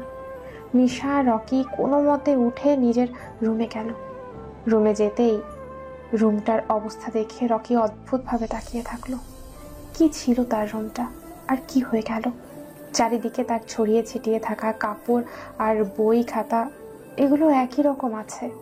5 বছর বইগুলোর উপরে পোকা বসে বইগুলোর অবস্থা অনেকটা মাকড়সার জালের মতো করে ফেলেছে। রকি আর কিছুক্ষণ এখানে থাকলে নিজেকে কন্ট্রোল করতে পারবে না, তাই তাড়াতাড়ি করে বেরিয়ে আসলো। পেছন পেছন নিশাও আসলো। রকি গিয়ে গাড়িটা নিয়ে নিশাকে তার বাসায় নামিয়ে দিয়ে নিজের বাসায় সে চলে আসলো। এসে খাওয়া দাওয়া না করেই শুয়ে শুয়ে কান্না করতে লাগলো। 5 বছর পর বাবা মায়ের স্মৃতি তাকে আঁকড়ে ধরছিল। রকি বাচ্চাদের মতো কান্না করছিল। ওদিকে চেয়ারম্যান বাসায় গিয়ে চিন্তা করে যায়, অনেক শুনেছে আহত বাঘ নাকি আরো ভয়ঙ্কর হয়, তাই সে খুব সতর্কতার সাথে কাজ করবে। যে করেই হোক রকিকে তার পাতা ফাঁদে ধরা পড়তেই হবে, না হলে যে তার ধ্বংস নিশ্চিত। নিজের বাবাকে এমন চিন্তিত দেখে মিজান কাছে এসে জিজ্ঞেস করলো, আরে বাবা, তুমি এই সাধারণ একটা পুলিশ অফিসারের জন্য চিন্তা করছো? তুমি যদি অকর্মা সবকিছু বুঝে ফেলতে তাহলে তো আর আমার কোনো চিন্তাই ছিল না। বাবা, তুমি এটা বলতে পারলে? বলতে পারলাম কারণ আমি জানি তুমি একটা অকর্মা। এই ছেলেটা কতটা ভয়ঙ্কর হতে পারে তা একমাত্র আমি বুঝতে পারছি। সাধারণ একটা ছেলে কি করে বিভাগীয় পুলিশ হাই কমিশনার হলো, তাকে চারটিখানি কথা নয়, সবকিছু বুঝে শুনে কাজ করতে হবে। ওকে বাবা, তুমি যেরকম বলবে আমি সেরকমই চলবো। পরের দিন সকালবেলা রকি উঠে থানায় যায়। গিয়ে নিশাকে বলে গাড়ি রেডি করতে, মিজানকে অ্যারেস্ট করতে যাবে। নিশা অবাক হয়ে প্রশ্ন করে, স্যার, মিজানকে যে আমরা অ্যারেস্ট করতে যাব তার বিরুদ্ধে তো আমাদের কাছে কোনো প্রমাণ নেই। তুমি ভুলে যেও না, আমার বিরুদ্ধে ওদের কাছে কোনো প্রমাণ ছিল না। যেহেতু তার বিরুদ্ধে মামলা করা হয়েছে, তাই ওয়ারেন্ট অনুযায়ী তাকে গ্রেপ্তার করতে হবে। ওকে স্যার, আমি গাড়ি রেডি করছি, আপনি আসুন। এরপর রকি আর রাফি আর নিশা যায় চেয়ারম্যানের বাড়িতে। চেয়ারম্যান হঠাৎ পুলিশের গাড়ি নিজের বাড়ির সামনে দেখে অবাক হয়ে বাইরে আসেন। কি হয়েছে, তোমরা সবাই এখানে কেন? তখন রাফি ভয়ে ভয়ে বলে, মিজান সাহেবের বিরুদ্ধে অ্যারেস্ট ওয়ারেন্ট জারি হয়েছে, তাকে অ্যারেস্ট করতে এসেছি। তাড়াতাড়ি মিজান কোথায় বলুন।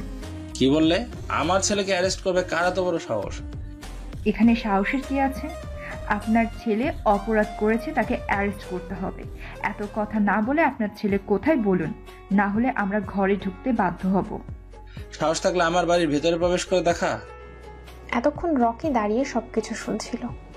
যখন এই কথাটা বলল, রকি চেয়ারম্যান সাহেবকে ধাক্কা দিয়ে ফেলে ভেতরে গেলে রুমে গিয়ে চেক করতে থাকলো।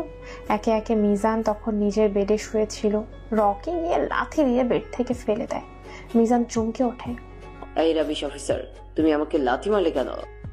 তা তুই থানায় গেলে বুঝতে পারবি। বলেই রকি মিজানের কলারটা ধরে নিয়ে গাড়িতে ওঠায়।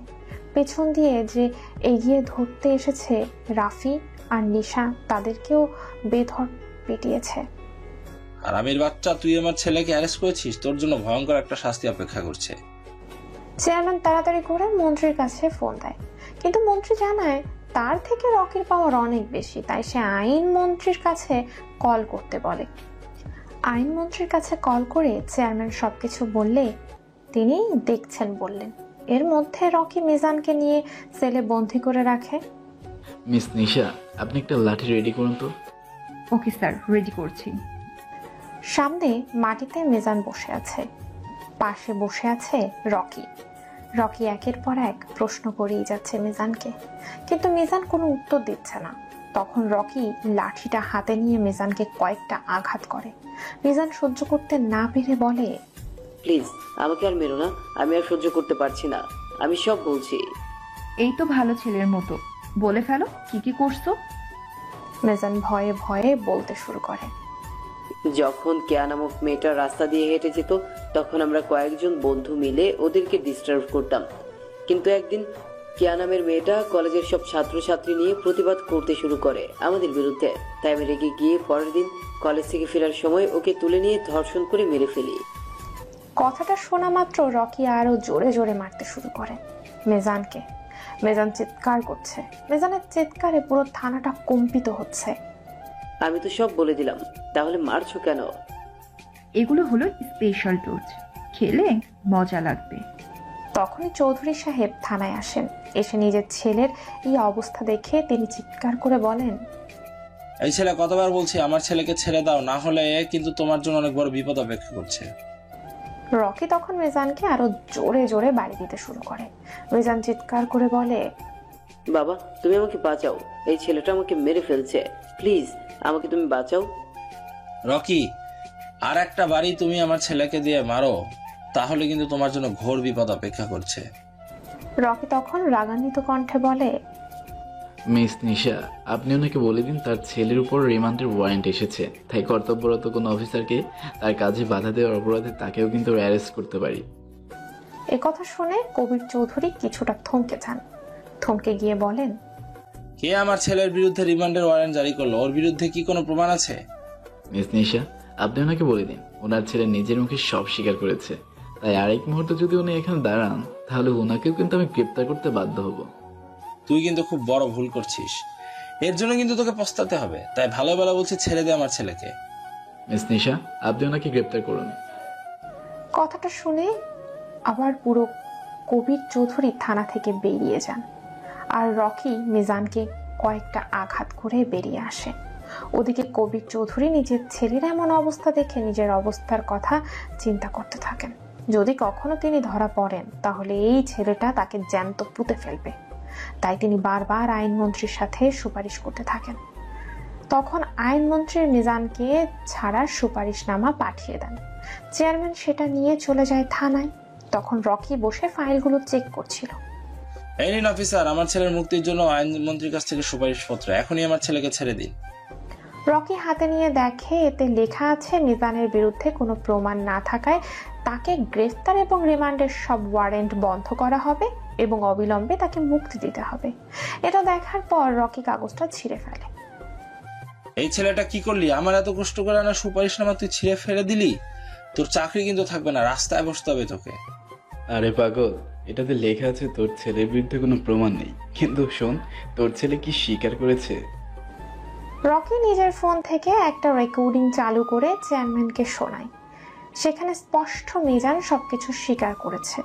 চেয়ারম্যান স্তব্ধ হয়ে দাঁড়িয়ে থাকেন। এখন তো শুনে নিয়েছিস, তাহলে এখন সোজা বাড়ি চলে যান। তুই কি আমার উপর প্রতিশোধ নিতে চাচ্ছিস? কিসের প্রতিশোধ? আপনাকে আপনার অপরাধের শাস্তি যদি নিতে চাই তাহলে আপনাকে 7 বার জীবিত করে আবার ফাঁসিতে ঝোলাতে হবে, তবেই আপনার শাস্তি পূর্ণ হবে। ভুল করছিস অফিসার, তুই আমার সাথে লাগতে এসে খুব বড় ভুল করছিস, এর জন্য কিন্তু তোকে পস্তাতে হবে। আরে আমি কিসের ভুল করছি? তোর যা ইচ্ছে তুই করে নে, তোর ছেলেকে ফাঁসির হাত থেকে কেউ বাঁচাতে পারবে না। নিজের ছেলের ফাঁসির কথা শুনে চেয়ারম্যান সাহেব কিছুটা ভয় পেয়ে যান। কিন্তু আমি তোর কাছে রিকোয়েস্ট করছি, তুই আমার ছেলেকে ছেড়ে দে। কিছুতেই সম্ভব না আপনার ছেলেকে ছাড়া, কারণ আপনার ছেলে একজনের জঘন্য খুনি হিসেবে ধর্ষক। মনে হয় একটা ছোট ভুল করেছে, তাই বলে এমন একটা শাস্তি দিতে হবে ওকে? ছেড়ে দে। কি বললেন? একজন মানুষকে খুন করা আপনার কাছে সামান্য একটা অপরাধ? মানুষের জীবন কি এতই সোজা, এতই সস্তা আপনার কাছে? দেখ অফিসার, তোর সাথে আমি একটা চুক্তিতে আসতে চাই, তুই আমার ছেলেকে ছেড়ে দে। বলেই একটা টাকার বান্ডিল রকির দিকে এগিয়ে দেয়। রকি সেটা এনে ছুঁড়ে মারে চেয়ারম্যানের মুখে। একজন কর্তব্যরত পুলিশ অফিসারকে ঘুষ দেওয়ার অপরাধে এখনই আপনাকে গ্রেপ্তার করব। গ্রেফতারের কথা শুনে চেয়ারম্যান কিছুটা ভয় পেয়ে থানা থেকে বেরিয়ে যায়। এরপর নিশা আসে। নিশা এসে রকিকে বলে, স্যার আমি কালকে আসতে পারবো না। কেন, কি হয়েছে? স্যার কালকে আমার ছুটি দরকার, আমার আম্মুর জন্মদিন কালকে। What a good news, congratulations. আপনার আম্মুকে আমার শুভকামনা জানাবেন। স্যার কালকে যদি আমার বাড়িতে একটাবার আসতেন আমি অনেক খুশি হতাম। আমি গিয়ে কি করব? কিছুই করবেন না, আসলে আপনি গেলে অনেক খুশি হতাম। ওকে, দেখবো চেষ্টা করে। আপনি আসলে কিন্তু আমি অনেক খুশি হব। আম্মু আপনাকে দেখতে বলেছে। আজব, আমার মতো কালো একজন মানুষকে কেন দেখতে চাইবে? আপনি কথায় কথায় নিজেকে ছোট করেন, এটা কিন্তু ঠিক না।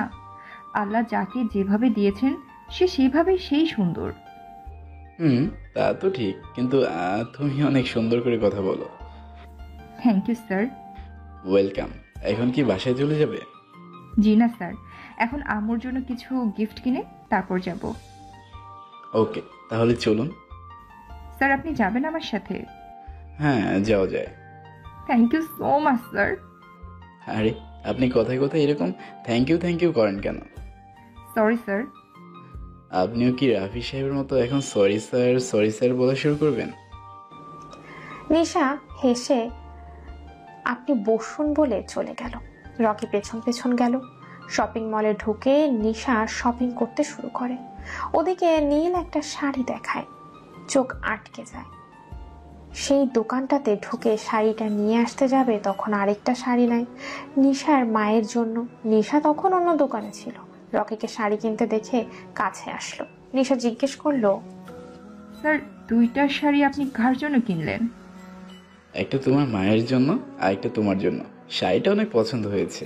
তোমাকে সবসময় ফর্মাল ড্রেসেই তো দেখি, এই শাড়িটা পরলে অনেক সুন্দর লাগবে। আমি তো শাড়ি পরতে পারি না। পারেন না, শিখে নেবেন। Okay thank you. আবার থ্যাংক ইউ। Okay sorry. বলেই জিভে কামড় দিল। পরের দিন সকাল সকাল উঠে নিশার বাসায় গেল। রকি প্রথমে বাসায় ঢুকতে গিয়ে কিছুটা ইতস্তত বোধ করছিল। বাসার কলিং বেল বাজাতেই নিশা এসে দৌড়ে দরজা খুলে দেয়। স্যার আপনি এসে গেছেন? হ্যাঁ, চলে আসলাম। আমি অনেক খুশি হয়েছি স্যার, ভিতরে আসেন প্লিজ। রকি খেয়াল করলো বাড়িটা অনেক সুন্দর। বাড়ির ভেতরে যেতেই নিশার মা এসে রকিকে উষ্ণ অভ্যর্থনা জানালো। কেমন আছো বাবা? খুব ভালো আছি আন্টি, আপনি কেমন আছেন? আমিও খুব ভালো আছি। নিশার মুখে তোমার নাম অনেকবার শুনেছি, কিন্তু কখনো দেখিনি। আজ তুমি এসেছো, এতে আমি অনেক খুশি হয়েছি। এইভাবে বলবেন না আন্টি। আচ্ছা আমরা চলো কেক কাটবো। বলেই নিশা লাফাতে শুরু করলো। রকি খেয়াল করলো নিশা আজ তার দেওয়া সেই শাড়িটা পরেছে। অসম্ভব সুন্দর লাগছে তাকে। রকি কিছুতেই চোখ ফেরাতে পারছে না। এরপর এরকম বাচ্চা মুখ লাফানো দেখে রকি আরো অবাক হচ্ছে। এরপর নিশার মা আর রকি মিলে কেকটা কাটে। নিশার মাকে রকিকে খাইয়ে দেয়। এই তিনজনকে নিয়েই তাদের পার্টি সম্পন্ন হয়। এরপর নিশার মা রকির জন্য অনেক কিছু রান্না করে রকিকে খেতে বসায়। ওদিকে রকি অনেকদিন পর নিজের মায়ের মতো এরকম কাউকে রান্না করতে দেখে চোখ দিয়ে অশ্রু গড়িয়ে পড়ে। এটা দেখে নিশা অবাক হয়ে জিজ্ঞেস করে, স্যার কি হয়েছে, আপনি কান্না করছেন কেন? না, তেমন কিছু না, মায়ের কথা অনেক মনে পড়ছিল তাই। তখন নিশার মা পাশ থেকে বলল, কেন, কি হয়েছে তোমার মায়ের? মারা গেছেন 5 বছর আগে। কথাটা যেন রকি তার জীবনের সর্বোচ্চ শক্তি দিয়ে বলল, কারণ তার মুখ দিয়ে কথাই বেরোচ্ছিল না। তখন নিশার মা বলে উঠল, মা মারা গেছে তো কি হয়েছে? আমি কি তোমার আরেক মা না? তুমি তো আমার ছেলের মতো। রকি উঠে নিশার মাকে জড়িয়ে ধরে কান্না করে দেয়। এটা দেখে নিশা অদ্ভুত চোখে তাকিয়ে থাকে রকির দিকে। বাইরে থেকে মানুষটাকে দেখে যতটা শক্ত আর কঠিন মনে হয়, মানুষটা ঠিক ততটাই আবেগী। রকির পার্সোনালিটি মুগ্ধ করে নিশাকে। অদ্ভুত এক মানুষ।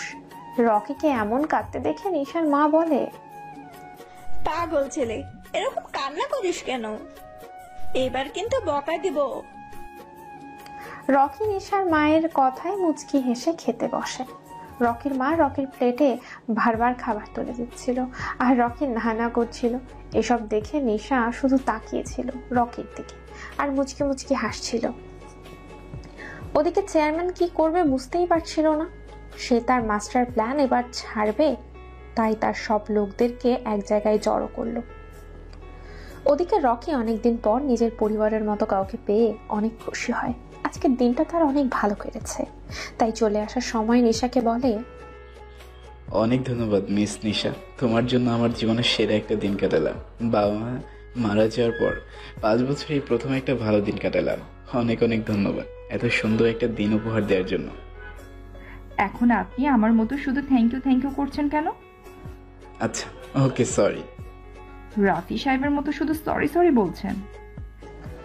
রকি হেসে বিদায় জানিয়ে চলে আসলো। এসেই বাসায় না গিয়ে সোজা থানায় গেল। থানায় গিয়ে ফাইলটা নিয়ে আর প্রুফটা নিয়ে বেরিয়ে গেল। হাইকোর্টের জাস্টিসের কাছে গিয়ে তার সাথে কথা বলল। প্রমাণ সবকিছু দেখে এত বড় অপরাধীকে যত তাড়াতাড়ি সম্ভব ফাঁসি দেওয়ার কথা সে জানালো। রকি ফিরে আসলো। এরপরে সেই রাফিকে ডেকে পাঠালো। জি স্যার, বলেন। আপনি কাল সকালে যাবেন চেয়ারম্যানের বাড়িতে, গিয়ে বলবেন নিজের ছেলেকে শেষ দেখা হলে দেখে নিতে, কারণ আগামী পরশু দিনই তার ছেলে ফাঁসি হয়ে যাবে। বলেন কি স্যার, এটা কি করে সম্ভব? আর আমি গেলে তো লোকটা আমাকে মেরেই ফেলবে। আরে মিয়া, আজও লোক তো আপনি। আপনাকে যেটা অর্ডার করছি ওইটা করেন। কিভাবে কি সম্ভব হলো সেটা আপনার দেখার বিষয় না। Sorry sir. জীবনে তো একটা শব্দই শুধু শিখেছেন, সরি স্যার, সরি স্যার। এটা না করে কাজে মনোযোগ দিন। কালকে ভোরেই আপনি চলে যাবেন চেয়ারম্যানের বাড়িতে। Okay sir. এরপর রকি নিজের বাসায় চলে আসে আর রাফি সেখানেই দাঁড়িয়ে থাকে। কালকে হয়তো আমার জীবনের শেষ দিন, কেননা ওই চেয়ারম্যান এই কথা শুনলে আমাকে তো জ্যান্ত পুঁতে ফেলবে। আল্লাহ জানে কি হবে। কালকে রাফি তুই তো শেষ। ওদিকে রাতের বেলায় শুয়ে আছে চেয়ারম্যান। হঠাৎ করে স্বপ্নে দেখলেও কেউ তাকে ফাঁসির কাঠগড়ায় নিয়ে দাঁড় করিয়েছে। সে চিৎকার করছে, কিন্তু তার চিৎকারে সবাই হাসি ঠাট্টা করছে। এটা দেখে চেয়ারম্যান লাফ দিয়ে ওঠে। এটা কিছুতেই হতে পারে না, আমি শেষ করে দেব, সবকিছু শেষ করে দেব। চেয়ারম্যান হাঁপাতে শুরু করলো। পরের দিন সকালবেলা ঘুম থেকে উঠে ড্রয়িং রুমে আসেন চেয়ারম্যান সাহেব। তখনই রাফি প্রবেশ করলো। এত সকালে রাফিকে দেখে অবাক হয়ে চেয়ারম্যান জিজ্ঞেস করলেন, আরে তুমি এত সকালবেলা আমার বাসায় কেন? চেয়ারম্যান সাহেব, কালকে আপনার ছেলে মিজানের ফাঁসি। আপনি শেষ দেখা করার হলে দেখা করে নেবেন আজকে গিয়ে। কি বললে? কি বললে? কে আমার ছেলেকে ফাঁসি দিবে? তাকে আমি শেষ করে দিব। তাকে আমি শেষ করে দিব? কার এত বড় সাহস? আর তোমার এত বড় সাহস হলো কি করে আমার কাছে এই খবর নিয়ে আসার? বলেই রাফির কলারটা চেপে ধরে। রাফি ভয়ে ভয়ে বলে, দেখুন চেয়ারম্যান সাহেব, এতে আমার কিছু করার নেই। এটা রকি স্যারের আদেশ। আমাকে শুধু নিউজটা দিতে বলেছে। কালকে রাত 12টায় আপনার ছেলের ফাঁসি। দেখা করার হলে করে নিবেন।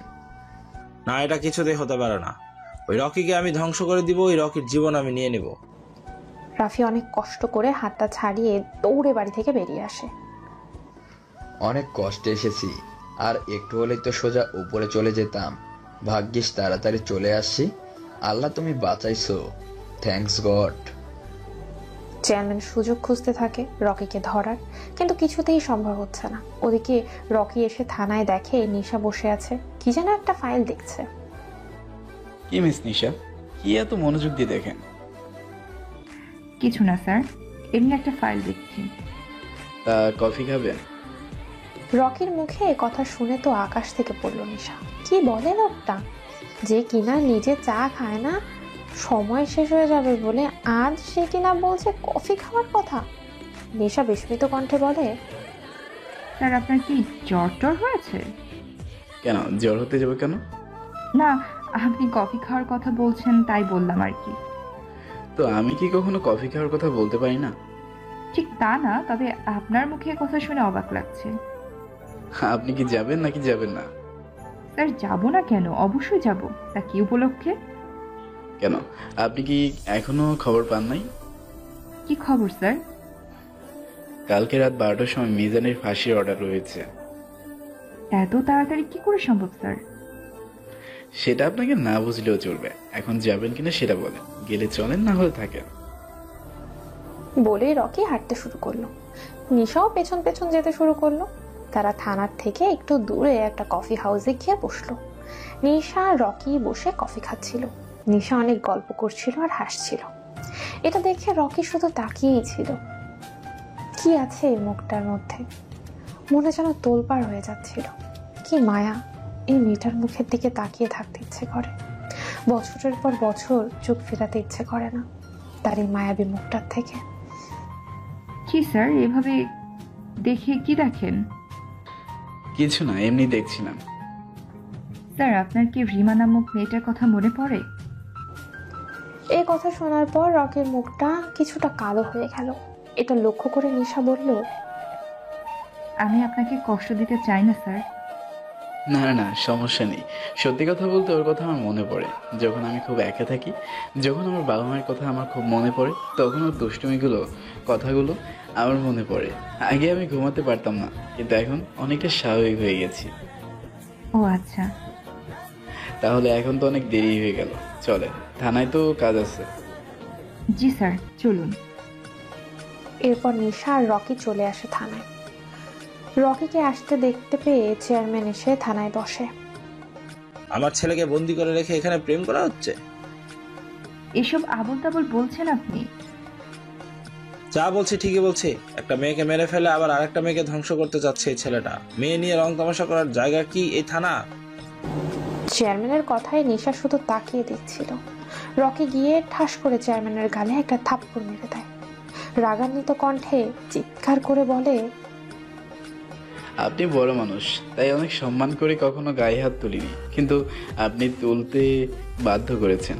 আপনাকে আপনি করে বলার যোগ্যতাও আপনি রাখেন না। তোকে তুই করে বলা উচিত। তুই একটা দুশ্চরিত্র লোক, তাই সবাইকে দুশ্চরিত্র ভাবিস। নাকি ছেলের ফাঁসির কথা শুনে পাগল টাগল হয়ে গেলে? তোর কত বড় সাহস, তুই আমার ছেলেকে ফাঁসি দেওয়ার কথা বলিস? এখন দেখ তোর আমি কি করি। বলেই চেয়ারম্যান পকেট থেকে একটা ফোন বের করে দেখায়। রকি ফোনের দিকে তাকিয়ে স্তব্ধ হয়ে যায়। সেলিম সাহেবকে ঘরের ভেতরে বেঁধে রেখে ঘরের বাইরে বোম ফিট করা হয়েছে। এটা কি করেছিস তুই? কি ভেবেছিস এই কবির চৌধুরী কোনো কাঁচা খেলোয়াড়? কাঁচা খেলোয়াড় নয়। তোদের মতো কত অফিসারকে এই কবির চৌধুরী কেটে পকেটে ঢুকিয়ে রাখে। এখন যদি ওই সেলিমকে বাঁচাতে চাস, তাহলে আমার ছেলেকে কোনো কথা না বলে ছেড়ে দে। তোর ছেলেকে কিছুতেই সারা সম্ভব হবে না, অসম্ভব। তুই যা ইচ্ছে তাই করে ফেল। এই রিমোটটা দেখতে পাচ্ছিস? ওই বোমের রিমোট কিন্তু আমার হাতে। আমি 1 থেকে 10 পর্যন্ত গুনবো, এর মধ্যে সিদ্ধান্ত নিয়ে নে। কি করবি? নিজের বাবার কর্মচারীকে বাঁচাতে চেষ্টা করবি, নাকি আমার ছেলেকে ফাঁসি দিবি? যদি তুই আমার ছেলেকে ফাঁসি দিস, তাহলে আমি ওই সেলিমকে আর তার পরিবারকে বোম দিয়ে উড়িয়ে দিব। তখন কিন্তু একটা নিরাপদ লোকের মৃত্যুর জন্য তুই দায়ী হবি। ভালোই ভালো বলছি, রিমোটটা আমার হাতে দিয়ে দে। আঙ্কেলের কোনো ক্ষতি করিস না, নইলে খুব খারাপ হয়ে যাবে। 1, 2, 3 তাড়াতাড়ি সিদ্ধান্ত নিয়ে নে, আমি কিন্তু রিমোটে চাপ দেবো। ভয়ঙ্কর ভাবে হেসে ওঠে চেয়ারম্যান। ওদিকে রকি কি করবে বুঝতে পারছে না। নিশিও চুপচাপ দাঁড়িয়ে আছে। সে রকির কাছে এসে বলে, স্যার আপনি প্লিজ মিজানকে ছেড়ে দিন, না হলে লোকটা একটা নিরপরাধ লোককে মেরে ফেলবে। এটা কি করে হয় নিশা? ও একটা ফাঁসি আসামি। আচ্ছা, ওকে ছেড়ে দিলে আমরা পরে ধরতে পারবো, কিন্তু একটা মানুষের জীবন চলে গেলে তা কিন্তু আর আমরা ফিরে কখনোই পাবো না। কি হলো অফিসার, কি সিদ্ধান্ত নিলে? 4, 5, 6 আর মাত্র 4 বাকি আছে, আর এর মধ্যে সিদ্ধান্ত নিয়ে নাও কি করবে। রকি নিশিকে কিছু একটা ইশারা করে, আরো চলে যায় সেখান থেকে। রকি চোখ বন্ধ করে বলে ওঠে, ওকে, আমি মিজানকে ছেড়ে দিচ্ছি, তুই রিমোটটা আমার হাতে দে। না, আগে আমার ছেলেকে ছেড়ে দে। আমি তোকে কোনো মতে বিশ্বাস করি না, তুই আগে আমার হাতে রিমোটটা দে। তুই আমাকে বিশ্বাস করিস না, আর আমি কি তোকে বিশ্বাস করি যে আমি তোর হাতে রিমোটটা দিয়ে দেব? ওকে, তাহলে রিমোটটা এই টেবিলের উপর রাখ। রকির কথা মতো চেয়ারম্যান টেবিলের উপর রিমোটটা রাখে। রকি তখন একটা অফিসারকে ইশারা করে মিজানকে ছেড়ে দিতে। তখন অফিসার মিজানকে নিয়ে আসে। মিজান নিজের বাবাকে দেখে হাসতে হাসতে বলে, কি অফিসার, কি বলেছিলাম? আমার তোরে কিছুই করতে পারবি না। আমার কথা মিলল তো? রকি শুধু চোখ বন্ধ করে সবকিছু সহ্য করে যাচ্ছিল, কিছুই বলছিল না। ওদিকে চেয়ারম্যান আর মিজান হাসতে হাসতে থানা থেকে বেরিয়ে গেল। রকিও পেছন পেছন গেল। ওদিকে নিশা গিয়ে সেলিম সাহেবের বাসায় যায় ওনাকে উদ্ধার করতে, কিন্তু ওখানে গিয়ে দেখে সেলিম সাহেবের বাসায় অনেক লোক। ভেতরে যেতেই দেখে কেউ সেলিম সাহেবের গলা কেটে মেরে ফেলেছে। নিশা তাড়াতাড়ি করে ফোনটা বের করে রকিকে কল করে। কি মিস নিশা, কি হয়েছে? কাজ কি সাকসেসফুল?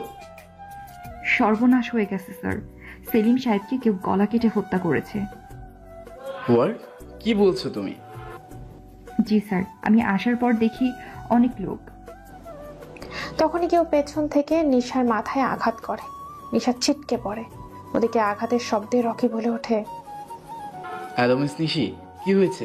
Hello hello. কিন্তু ওপাশ থেকে আর কোনো শব্দ আসেনি। নিশাকে কয়েকজন লোক একটা বস্তায় ভরে নিয়ে যায়। এদিকে চেয়ারম্যান আর চেয়ারম্যানের ছেলেকে মারতে দেখে তাড়াতাড়ি করে গিয়ে রকি ধরতে যায়, কিন্তু তখনই তার মুখে কেউ কিছু একটা শুকিয়ে দেয়। এরপর আর কিছু মনে নেই রকির। তবে কি তারা চেয়ারম্যানের ফাঁদে পা দিল? রকিরা যখন চোখ খুললো তখন দেখলো তার পাশে নিশাকে একটা চেয়ারের সাথে বাঁধা, মুখে অনেকগুলো আঁচড়ের দাগ। তার মানে কি ওরা অনেকগুলো থাপ্পড় মেরেছে এই মায়াবী মুখটাতে? থাপ্পড়ের কারণে লাল হয়ে গেছে। রকির রাগ হচ্ছে প্রচন্ড এটা দেখে, কিন্তু কেউ নেই আশেপাশে। প্রায় 30 মিনিট পর নিশার জ্ঞান ফিরল। মাথাটা প্রচন্ড ব্যথা করছে। পাশে তাকিয়ে দেখলো রকি তার দিকে অদ্ভুত চোখে তাকিয়ে আছে। স্যার আপনি এখানে কিভাবে? আমরা দুজনই চেয়ারম্যানের পাতা ফাঁদে পা দিয়েছি। তার মানে এসব কিছু তার প্ল্যান ছিল? হ্যাঁ, আমরা বুঝতে পারিনি। এখন যে করে হোক এখান থেকে বের হতে হবে। তখনই দরজার শব্দ শুনতে পেল। বুঝতে পারলো হয়তো কেউ একজন এসেছে। নিশা আর রকি দুজনেই দরজার দিকে তাকালো। দুজনে স্তব্ধ। সামনে আর কেউ নয়, রাফি দাঁড়িয়ে আছে, সাথে চেয়ারম্যান আর মিজান আরো কিছু ছেলে। রাফি তুমি? রকি আর নিশা একজন আরেকজনের দিকে তাকাচ্ছে। দুজনেই অবাকের চরম পর্যায়ে পৌঁছে গেছে। কেন আমি বারবার সরি বলি বলে আমাকে কত কথা শোনালে। আমাকে তো আপনারা একজন চাকরের থেকেও কম দাম দিয়েছেন, কিন্তু দেখেন আজ আমার কারণে আপনারা এখানে বাধা অবস্থায় আছেন। পুলিশের এই ড্রেসটা পরার পর কোনো অধিকার নেই এটা খুলে ফেল। টাকার জন্য নিজের দেশের সাথে বেইমানি করা, তোর মতো বিশ্বাসঘাতকের এই ড্রেসটা পরার কোনো অধিকারই নেই। আরে কি এই ড্রেস? যে ড্রেস নিজে খেয়ে পরে বাঁচতে পারি না, ওই ড্রেস দিয়ে কি করব? আমরা টাকার জন্য এই ড্রেসটা পরি না রে বিশ্বাসঘাতক। আমরা দেশকে বাঁচানোর জন্য, দেশের মানুষকে বাঁচানোর জন্য এই ড্রেসটা পরি। দেশের মানুষকে বাঁচাতে গিয়ে কি নিজে মরা যাব? যদি নিজে না বাঁচতে পারিস তাহলে এই ড্রেসটা পরে কি লাভ? শপথ করার সময় কি বলিস মনে নাই যে নিজের দেশের জন্য নিজের জীবনকে উৎসর্গ করলাম? ওইসব কত কথাই তো মানুষ মুখে বলে, সবকিছু কি বাস্তবে প্রকাশ করা যায়? বাস্তবতা বড় কঠিন। টাকার কাছে সবকিছু বিকৃত হলে তাহলে শুনুন ওই দিনের কথা। ফ্ল্যাশব্যাক। যখন রাফি বেরিয়ে আসছিল মিজানের ফাঁসির কথা বলে, তখন চেয়ারম্যান তাকে আবারও ধরে নিয়ে ভেতরে যায়। চেয়ারম্যান সাহেব, সত্যি বলছি আমি এসবের মধ্যে নেই। আমি শুধু স্যারের হুকুম পালন করছি। স্যারের হুকুম পালন করে কি পেটে ভাত জুটবে রে পাগলা? আমার কথা শোন, টাকার বিছানায় ঘুমাবি। কি বলছেন? আমি কি টাকার জন্য নিজের দেশের সাথে বেইমানি করব? তুই একজন কিছুতেই দেশকে পরিবর্তন করতে পারবি না। এর চেয়ে বরং নিজেকে পরিবর্তন করে নে, সুখে থাকবি, ভালো থাকবি। কি বলতে চাচ্ছেন আপনি? তুই আমার হয়ে কাজ কর, ওদের সব ইনফরমেশন আমাকে দে, আমি তোকে টাকার বিছানায় শুয়ে রাখবো। না, এটা আমি করতে পারি না। তখন চেয়ারম্যান 10 লক্ষ টাকা রাফিকে দিয়ে বলে, এই নে, এখানে 10 লক্ষ টাকা আছে। তোর প্রায় 3 বছরের বেতনের একসাথে দিয়ে দিলাম। কাজটা হয়ে গেলে আরো 20 লক্ষ টাকা দিব। একবার ভেবে দেখ, এত কষ্ট করলি কিন্তু কি পেলি? মাস শেষে 13-14 হাজার টাকা, কিন্তু একটা ইনফরমেশনের কারণে তুই 10 লক্ষ টাকা পেয়ে যাচ্ছিস। আর 2 দিনের একটা কাজের জন্য 20 লক্ষ টাকা পাবি। জীবনের সাথে আর যুদ্ধ করতে হবে না তোকে।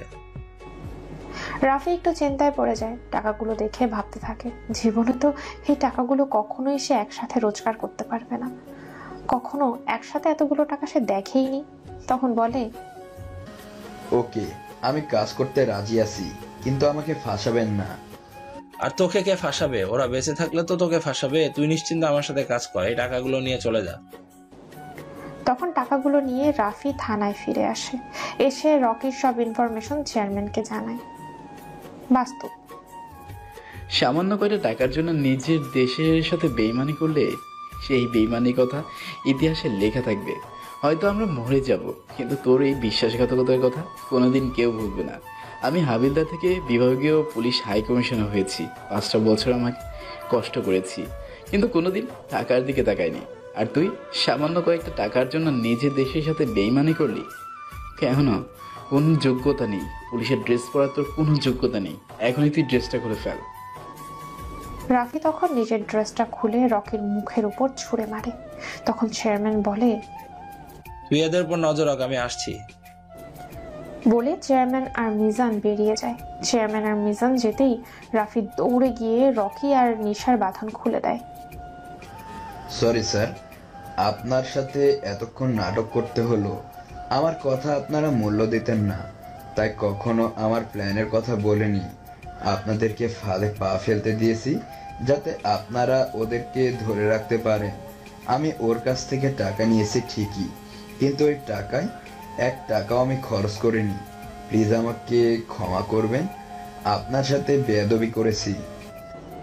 রকি রাফিকে জড়িয়ে ধরে বলে, না ভাই, আমি কোনোদিন রাগ করব না। তুমি নিজের জীবনের সাথে ঝুঁকি নিয়ে এই কাজ করেছো, এতেই আমরা খুশি।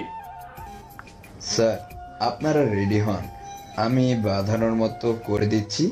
আপনারা বসে থাকেন, একটু পর ওরা আসলেই আমরা অ্যাটাক করব।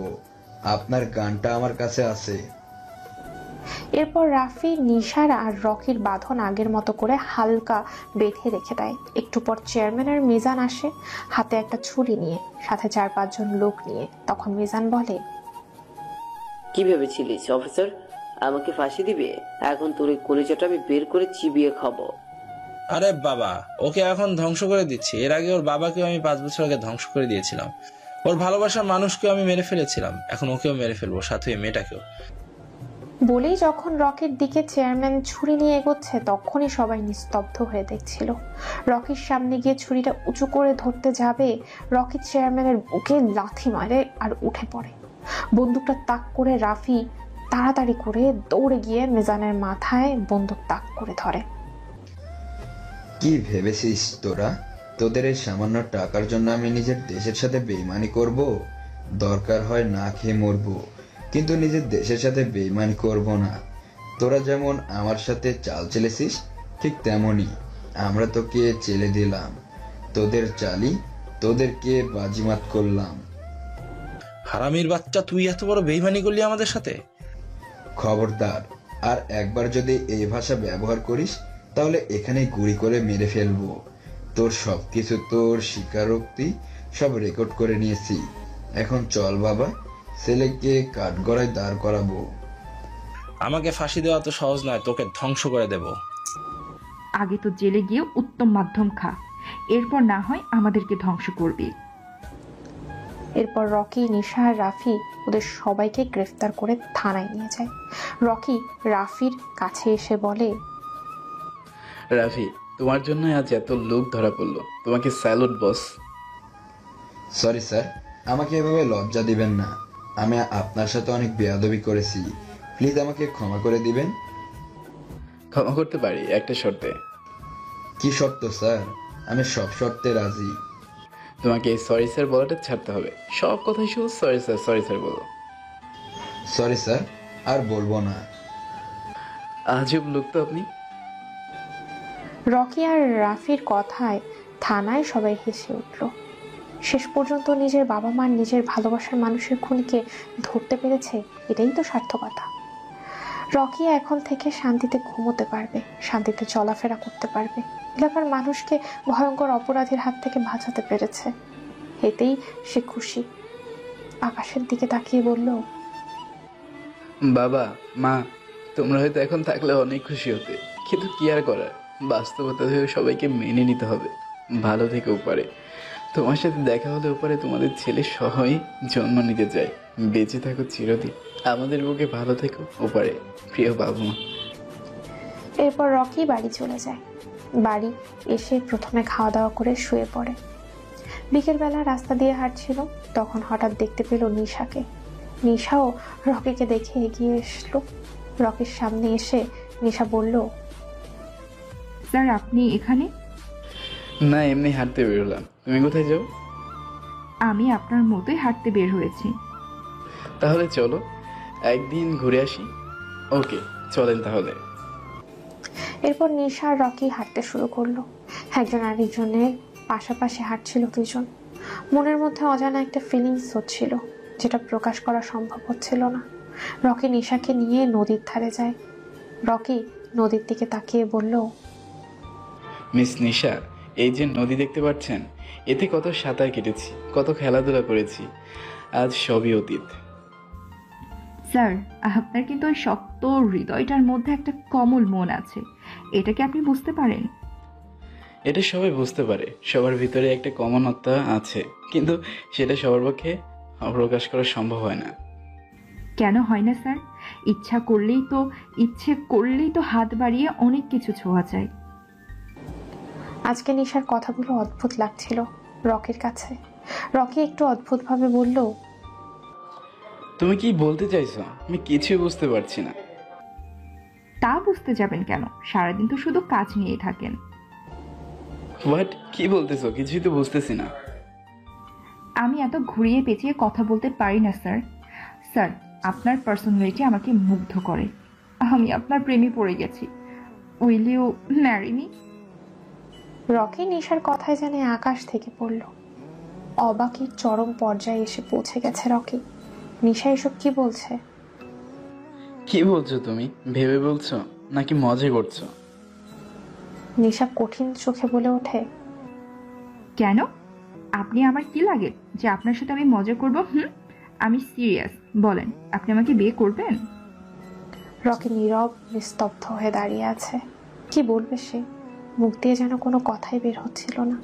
তখন নিশা রকির দিকে এগিয়ে এসে বলে, ভয় পাবেন না, আমি আপনার রিমার জায়গা দখল করব না।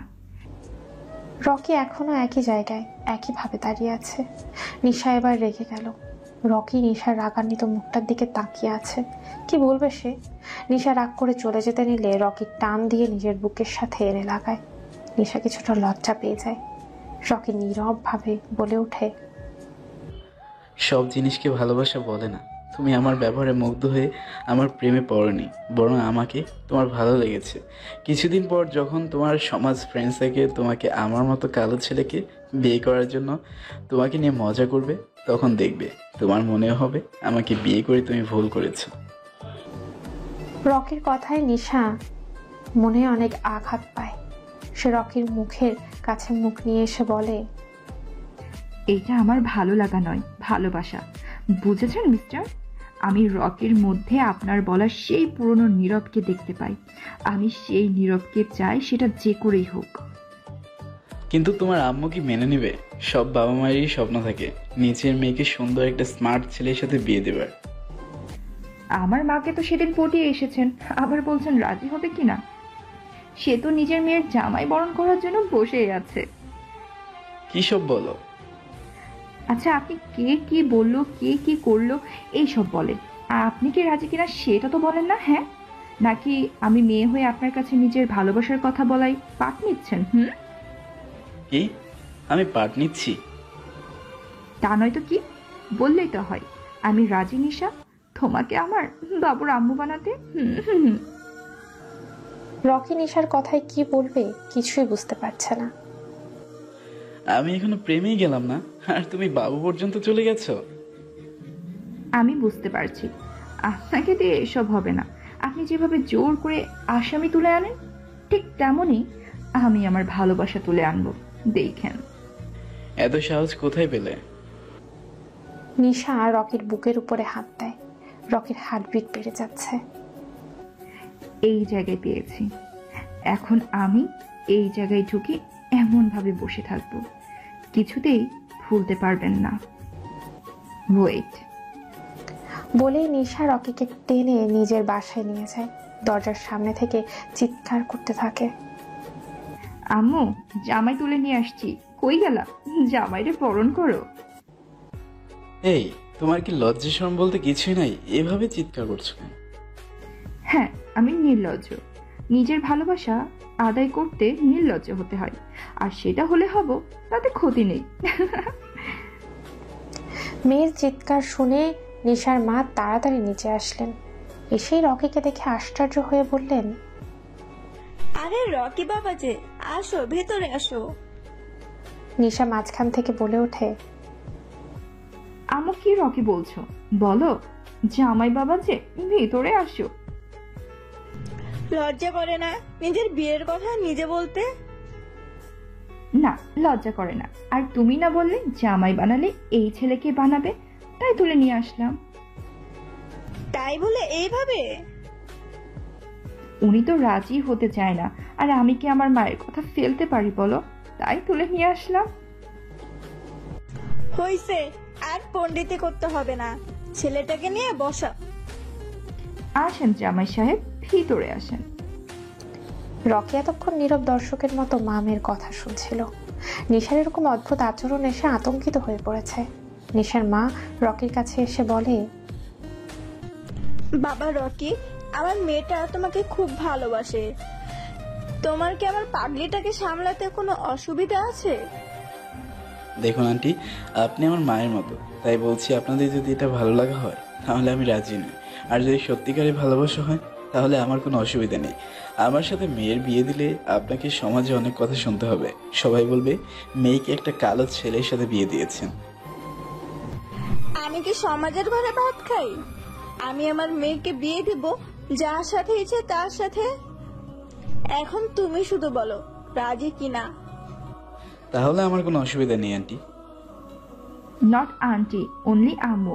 কি জামাই হলা, নিজের শাশুড়িকে আন্টি ডাকো? একটা থাপ্পড় দিব, কিভাবে কথা বলিস? আচ্ছা এসব বাদ দাও, কাজী ডাকো, বিয়ে করবো। রকি নিশার দিকে তাকাতেই নিশা লজ্জা পেয়ে যায়। রকি আর কতই মিঠার রূপ দেখবে। শেষমেশ রকি আর নিশার বিয়ে হয়ে যায়। নিশা বাসর ঘরে বসে আছে। রকি ঢুকতেই লাফ দিয়ে জড়িয়ে ধরে। এই তুমি বাচ্চাদের মতো করো কেন? আমি তো বাচ্চা। 2 দিন পর পর নিজেই বাচ্চার মা হয়ে যাবে আর নিজেকে বাচ্চা বলা। তাহলে তো আম্মু হওয়ার জন্য ট্রেনিং নিতে হবে। তা মাস্টার, আপনি কি ট্রেনিং করাবেন? কেন করাবো না, চলো। এভাবেই তাদের ভালোবাসা চলতে থাকুক। আজ এই পর্যন্তই। দেখা হবে পরবর্তী কোনো গল্পতে। সে পর্যন্ত সবাই ভালো থাকবেন, সুস্থ থাকবেন।